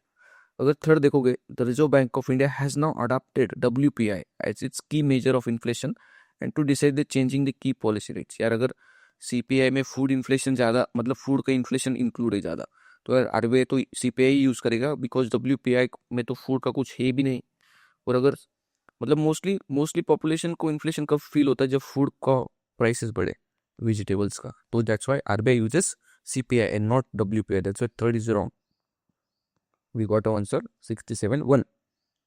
चलो अभी this type of question आपको directly पता चाहिए. Major river system is very important of the world because हर year मतलब mapping में year और around 1 year after year की एक आध बार क्वेश्चन तो अगर इंडियन रिवर्स पे और वर्ल्ड रिवर्स पे आता ही है. Always keep in mind. तो अगर इसका देखोगे तो यार मेकोंग रिवर अंडमान सी में नहीं जाता. Okay it's goes in the South China Sea. That's why A is correct. 1 is wrong. Thames भी आयरिश सी में नहीं जाता. बट अगर तीसरा और चौथा देखोगे जहाँ बेंजिन Volga will drain into the Caspian and Indian Ocean respectively. That's why 68 C is our answer. In the case of all cereals, pulses and oilseeds, the procurement at MSP is unlimited.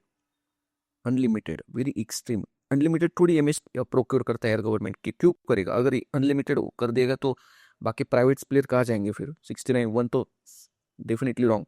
In case of cereals and pulses the MSP is fixed in state duty at level to which the market's price were never rise. ये बोल रहा है अगर MSP अगर 10 rupees per KG का fixed है तो ये बोल रहा है कि मार्केट प्राइस 11 पर केजी जा ही नहीं सकता. यार ऑब्वियसली जाएगा. Most of the times market price are higher for some crops. Okay example अगर ओनियन तो नहीं है, कॉटन और इस बाकी के स्टेट्स में कुछ अगर उनका इन्फ्लेशन ज़्यादा रहा और उसका अगर सीजनेबिलिटी रहा मतलब उस स्टेट में उस क्रॉप्स को उस सीजन में उगाते नहीं होंगे तो उसका मार्केट प्राइस ऑब्वियसली MSP से हाई रहेगा ना, कम नहीं रहेगा. दैट्स वाई जा सकता है. तो इस क्वेश्चन में क्या है मतलब मोस्टली ब्रॉड एलिमेंट्स पे खेलता है. एग्जांपल मनी मार्केट रहता है और एक कैपिटल मार्केट रहता है तो यही पे खेलेगा. Okay commercial paper is short term promissory note. चलो सही statement. Okay certificate of deposit is long term. Okay मैंने बोला शॉर्ट टर्म लॉन्ग टर्म मतलब शॉर्ट टर्म में मतलब मनी मार्केट है, लॉन्ग टर्म में मतलब कैपिटल मार्केट है. or certificate of deposit also part of money market, means it is also instrument of short term, means money market. That's why 2 is wrong. Okay, call money is a short term finance used for what, interchange transaction. This is just true statement. वो 3 एक ही option में बचा है, तो 4 को हम देखेंगे भी नहीं. Zero coupon bonds are interest bearing short term bonds issue by schedule government banks to corporation. Interest थोड़ी देता है यहाँ पे. कूपन रेट मतलब interest rate. Okay, coupon rate is equal to interest rate. और यहाँ पे जीरो कूपन बॉन्ड बोल रहा है, मतलब जीरो इंटरेस्ट रहेगा ना. सपोज अगर 100 रुपीज़ का बॉन्ड है, ओके, अगर 100 रुपीज़ का बॉन्ड है, तो जीरो कूपन बॉन्ड में क्या करेगा, ये बेचते वक्त ही 90 में बेचेगा, और अगर खरीदेगा तब 100 में खरीदेगा, मतलब 10 रुपये का नफा होगा. ओके, इसलिए यहाँ पे इंटरेस्ट नहीं रहेगा पर प्रॉफिट होगा. Got it. That's why 4 is also wrong statement. We got answer C. 71 का अगर देखोगे तो ये बोल रहा है परिरजका. परिरजका मतलब परिवार. परिवार, रजक मतलब परिवार छोड़ रहा है, मतलब रिनाउंसिएट कर रहा है. इटिमोलॉजी देखने का. Okay, that's why first is correct. अगर श्रमणा देखोगे, if you know the basic knowledge of history then Shrama means मतलब एंटी कास्ट मूवमेंट थी. बुद्धिज्म जैनिज्म मतलब हेटेरोडॉक्स की. ओके, जो ऑर्थोडॉक्सों की मानते नहीं थे, तो ये बोल रहा है कि प्रीस्ट, ये तो यार ऑर्थोडॉक्सी में आते हैं. हाई स्टेटस भी बोल रहा है. That's why second is the wrong one. We got our answer 1 and 3. Upasaka means lay follower of Buddhism. This is also correct one. With reference to Indian elephant consider the following statement. The leader of elephant group is female. चलो hold करते हैं. The maximum gestation period can be the 22 months. Can be, इसको भी hold करते हैं. Okay, और अगर next देखोगे, an elephant can normally go on calving till the age of 40 years only. ऐसा नहीं यार, बाकी के 42 years तभी अगर एक आध भी निकल गया तो स्टेटमेंट गलत हो जाएगा. और ओनली एक्सट्रीम भी थर्ड को निकाल देंगे. Okay, 1 and 2 and 2 and 4. 2 is definitely correct. 4 देखते हैं. Among the states in India, the highest elephant population is in Kerala. This is the wrong statement, or very factual also. You should know the where population of tiger, elephant, lion is highest one. Okay, तो that's why Kerala इतना बड़ा भी नहीं है, तो that's why Assam में भी elephants होते हैं, कर्नाटक में भी होते हैं. Okay, that's why Kerala is not the answer. Fourth is wrong one. We got our answer 1 and 2. जो the following protected areas are located in Kaveri basin. यार कावेरी मोस्टली केरला मतलब कर्नाटका, सॉरी नॉट केरला, कर्नाटका और तमिलनाडु से बहते हैं. ओके, उसका आंध्र प्रदेश में कोई रिलेशन नहीं है. पॉपीकोंडा एक बार पिछले क्वेश्चन में भी, पिछले ईयर ऑफ क्वेश्चन में भी रिपीट हुआ था. ओके, दैट्स वाई जो ऑप्शंस भी रहते हैं ना, that is also important for your prelim option. मतलब ये चारों अगर ऑप्शन में दिए है ना, तो चारों इज वेरी इंपॉर्टेंट. अगर उसका आंसर, अगर Papikonda is not the part of answer, still you should know the Papikonda, because next year Papikonda पे क्वेश्चन आ सकता है. ओके, एक कनेक्टिंग लिंक होती है. दैट्स वाई PYQs को, अगर ऑप्शंस को भी रटना और ऑप्शंस के बारे में नॉलेज लेना इज ऑल्सो वेरी इंपॉर्टेंट. और अगर कावेरी बेसिन कर्नाटक और तमिलनाडु और थोड़ा बहुत दूसरे स्टेट्स में है, और Papikonda is very in the Eastern Ghats of Andhra Pradesh, तो पापीकोंडा कावेरी बेसिन में आएगा ही नहीं. और this is the trick of this question only. You should know where the Papikonda is actually located on the map. That is in Andhra Pradesh. That's why we eliminate 2. We got 3 4 1 3 4. Okay, तो अगर 73 का अगर देखोगे तो ये बोल रहा है 1 3 4 is right, because Nagarhole, Satyamangalam, Wayanad are part of Kerala and Tamil Nadu border areas, and all are very nearly located. Okay, they are also part, some are part of Nilgiri. Okay, so we got answer C. With reference to India's biodiversity, Ceylon frog mouth. यार यहाँ पे frog नाम mention है. Frog. Mostly आप इसका answer amphibian कर सकते हो, but this is the trap here. Coppersmith. Coppersmith. Okay, तो this is barbet, grey chimp minuet, white throat red starter, all are birds. Okay, not the amphibians, reptiles. Which of the following protected areas well known for the conservation of species Barasingha? Barasingha is kind of deer. Okay, और ये कहाँ पे most of the time पाया जाता है? Mostly एक deciduous forest में रहते हैं डेसिडियर्स. मानस तो मतलब हाई बायोडाइवर्सिटी एरिया हो गया. मधुमलाई, ताल चप्पर तो ऊपर आता है. Okay, high winter, cold. Okay, that's Y काना इज डेसिडुअसली मोस्टली, मतलब आपकी उस स्पीसीज का ना एक नीश एरिया पता चाहिए. नीश एरिया, अगर बारहसिंगा को देखोगे तो डेसिडुअस फॉरेस्ट में रहता है. ओके, डेसिडुअस और ओके सवाना टाइप. तो that's why only national park with having savanna और deciduous is Kanha national park. That's why A is our correct answer. Still slack can be used. यहाँ पे can भी बोल रहा है. स्टिल स्लैक ये तो कभी कहीं पे भी यूज कर सकते हैं स्टील स्लैग को obviously. This is also the application based question. Most of the times all of the above is correct because application road में तो यूज कर सके, एग्रीकल्चर सॉइल में भी डाल सकते हैं, सीमेंट बनाने में तो यूज कर ही सकते हैं ना. So 77 which are the following most likely the places to find the musk deer. Musk deer मतलब यार उससे एक ना सुगंध आती है. Okay that's why called as musk deer. और मोस्टली उसका जो नीच है ना वो मोस्टली मतलब हाई एल्टीट्यूड और एक स्नो लेडन एरियाज में रहती है. ओके तो that's why Manas gate crown. Kishanpur is also on the plains not an high altitude regions. और अस्कॉट और Gangotri both are in Uttarakhand having high altitude. Okay that's why 1 and 2 is correct answer.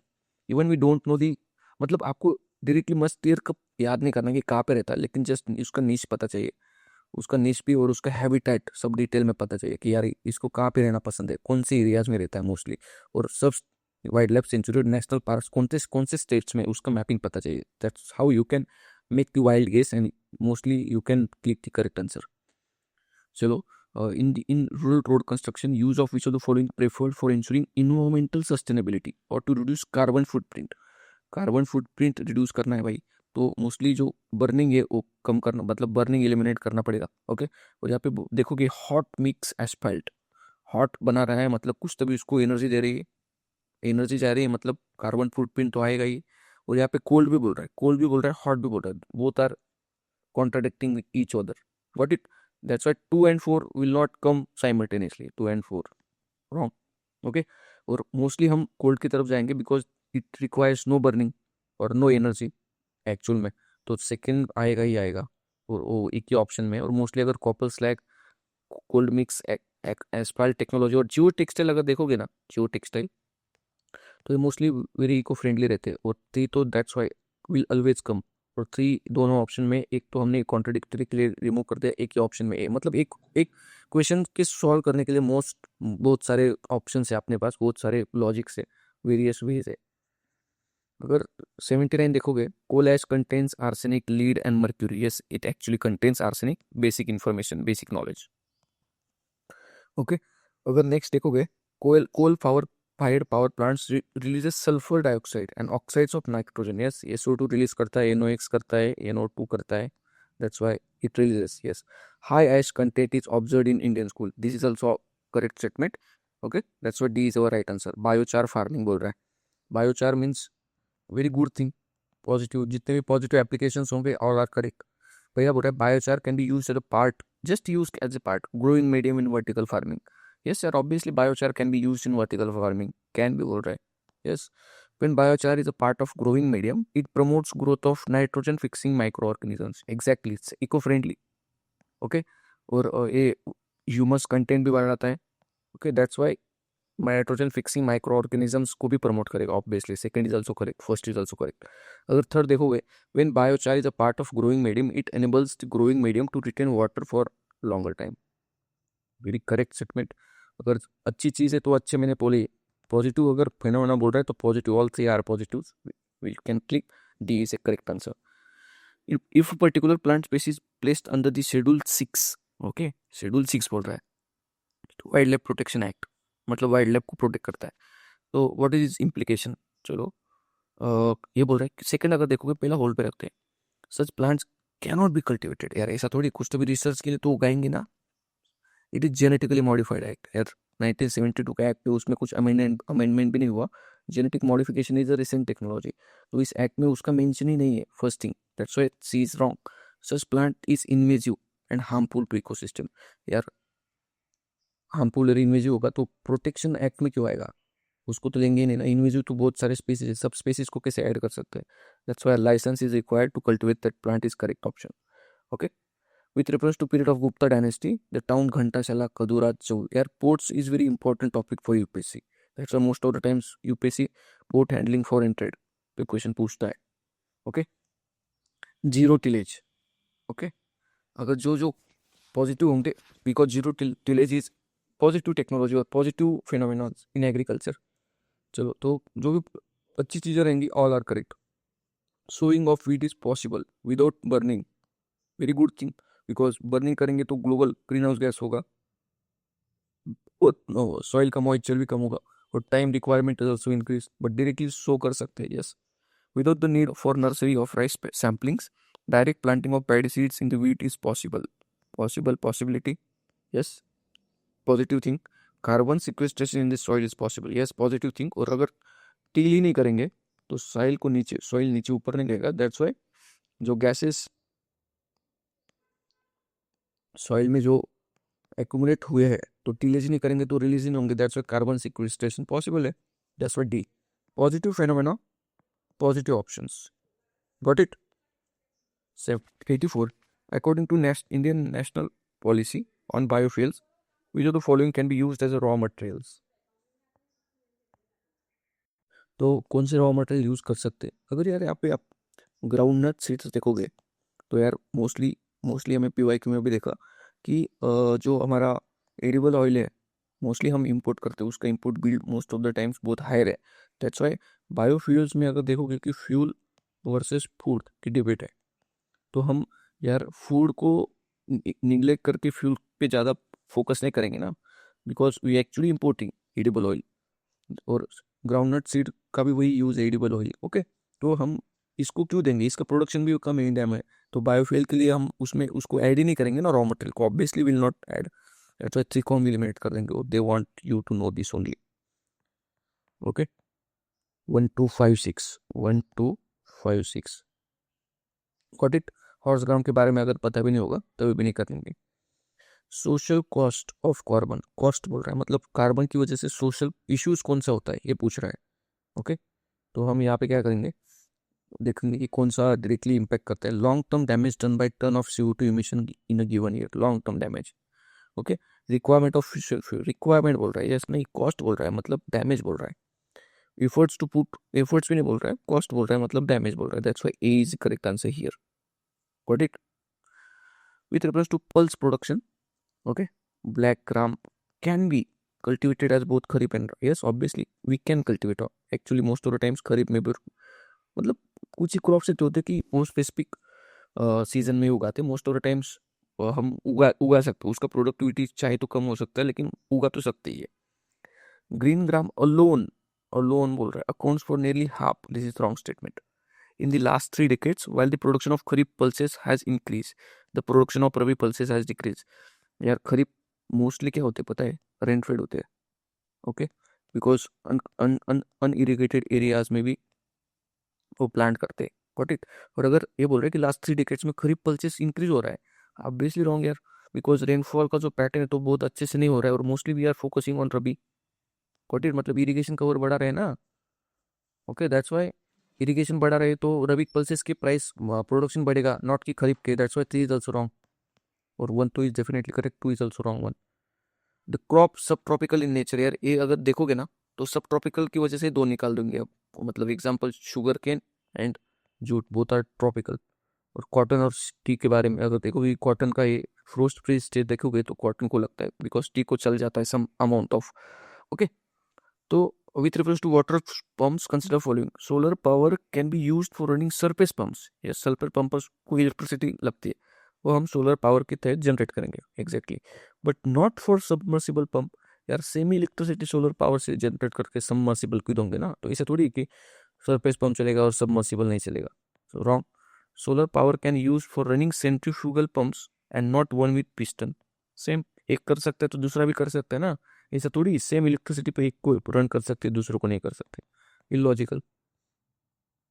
With reference to current trends in cultivation of sugar cane consider the following, ये बोल रहा है a substantial saving in seed material is made when bud chip settlings are raised in nursery, यार obviously अगर nursery में उगाएंगे तो उसके मतलब उसका जो क्या बोलते हैं जो उगने का जो दर है और जो क्षमता है वो ज़्यादा बढ़ जाएगा, दैट्स वाई बाकी बर्ड चिप मरेंगे नहीं, दैट्स वाई कम लगेंगे seed material, this is correct one. When direct planting of seeds is done the germination percentage is better with single budded set, okay, germination is better with single blooded set as compared to sets with many bird। यार अगर direct soil में डालते हो तो यार एक के अगर सपोज 3 बर्ड्स डाल दिए, मतलब सपोज ये शुगर कैन अगर रहता है ना तो ऐसे यहाँ पे बर्ड्स रहते हैं, मतलब एक प्लांट जनरेट कर सकता है, ऐसे रहता है।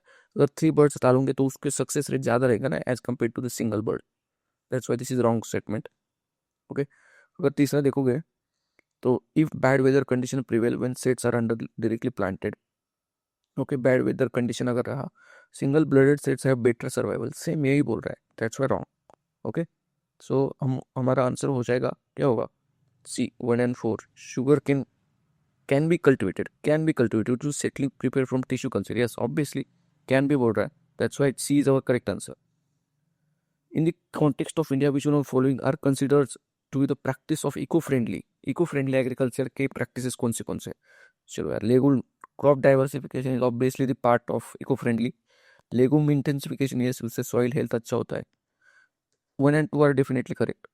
Okay, और all 4 is not the part of answer because vertical farming में क्या होता है, दो भी मतलब ऐसे vertical change बना के दिखते, लेकिन उसमें जो pollution sometimes are very high.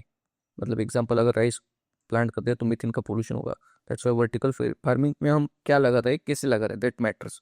Okay, अगर वर्टिकल फार्मिंग कर रहे हैं और उसमें बहुत ज़्यादा पेस्टिसाइड का यूज़ कर रहे हैं तो this is not the eco friendly agriculture, that's why 4 is wrong, we got a answer A 1 2 3।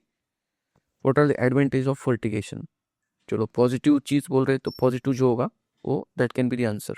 Okay, तो फर्टिगेशन के advantages, controlling the alkalinity it's possible, yes obviously. Fertigation means क्या करते हैं हम, अगर वो ड्रिप इरिगेशन रहता है ना हमारा, वो ड्रिप इरिगेशन में ही फर्टिलाइजर को मिक्स कर देते हैं वाटर में, ड्रिप इरिगेशन के तहत वो प्लांट को देते हैं, that's why alkalinity acidity of soil और water is possible, yes obviously.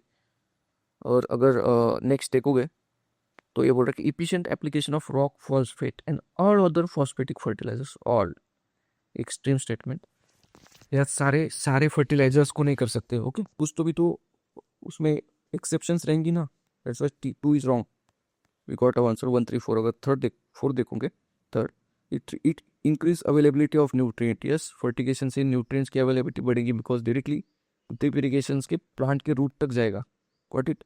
Reduction in the leaching, yes obviously, because drip से क्या होगा, वो फर्टिलाइजर है ना, धीरे धीरे होगा, मतलब धीरे धीरे डिजोल्व होगा सॉइल में, तो उसकी वजह से प्लांट को एक्सेप्ट करने में लिए ईजी रहेगा और उसका लीचिंग नहीं होगा, that's why 1 3 4 is correct answer.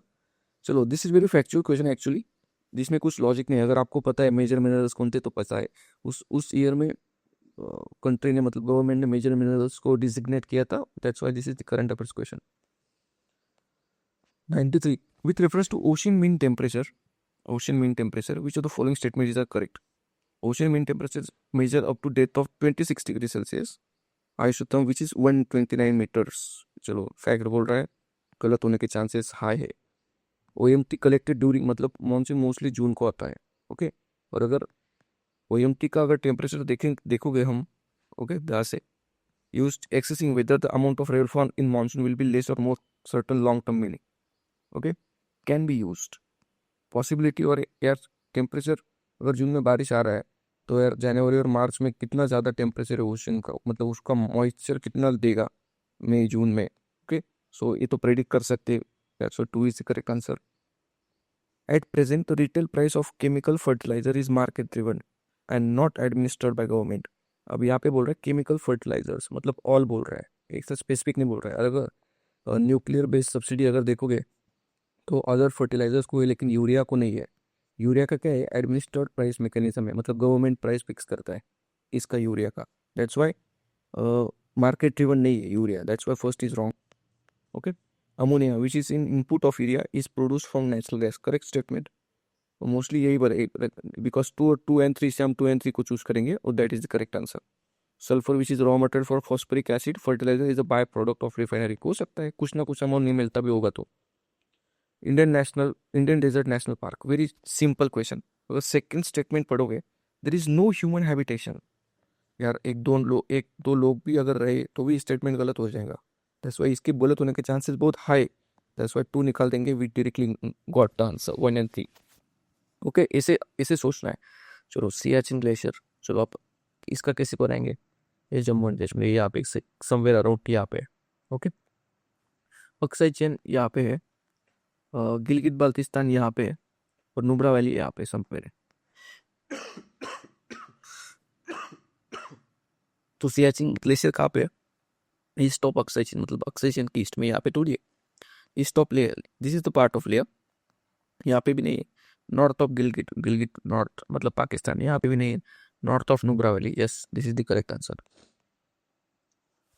यहाँ पे इटिमोलॉजी की तरफ जाना है। अगर द्वारा समुद्र देखोगे इट्स वेरी इंपॉर्टेंट। होयसालास की कैपिटल थी, ये कर्नाटक में है। That's why second is definitely wrong one. 1314 मतलब 1 तो श्योर करें, 3 और 4। अगर गिरिनगर देखोगे नाम में भी है, गुजरात नहीं है एक्चुअल में, होगा 97 का A is correct. Sthaneshwara is not in UP.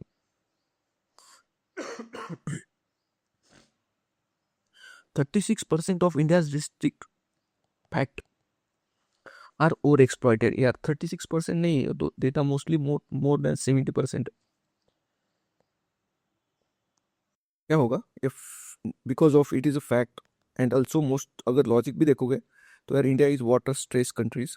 Around 1400 metre cube per capita water availability है, मतलब वाटर स्ट्रेस में ही हम। That's why most of the district, not 37 6 but more around 70 to 75% of district are over exploited. That's why one is wrong. 3 देखते हैं। India has the largest area underground irrigation ground water, yes this is correct statement. 2 is definitely correct because दोनों में 2 mention है। Okay, jet stream occur in the northern hemisphere only, यार ऐसा थोड़ी है northern hemisphere में ही होगा, सदर्न हेमिस्फीयर में भी होगा ऑब्वियसली।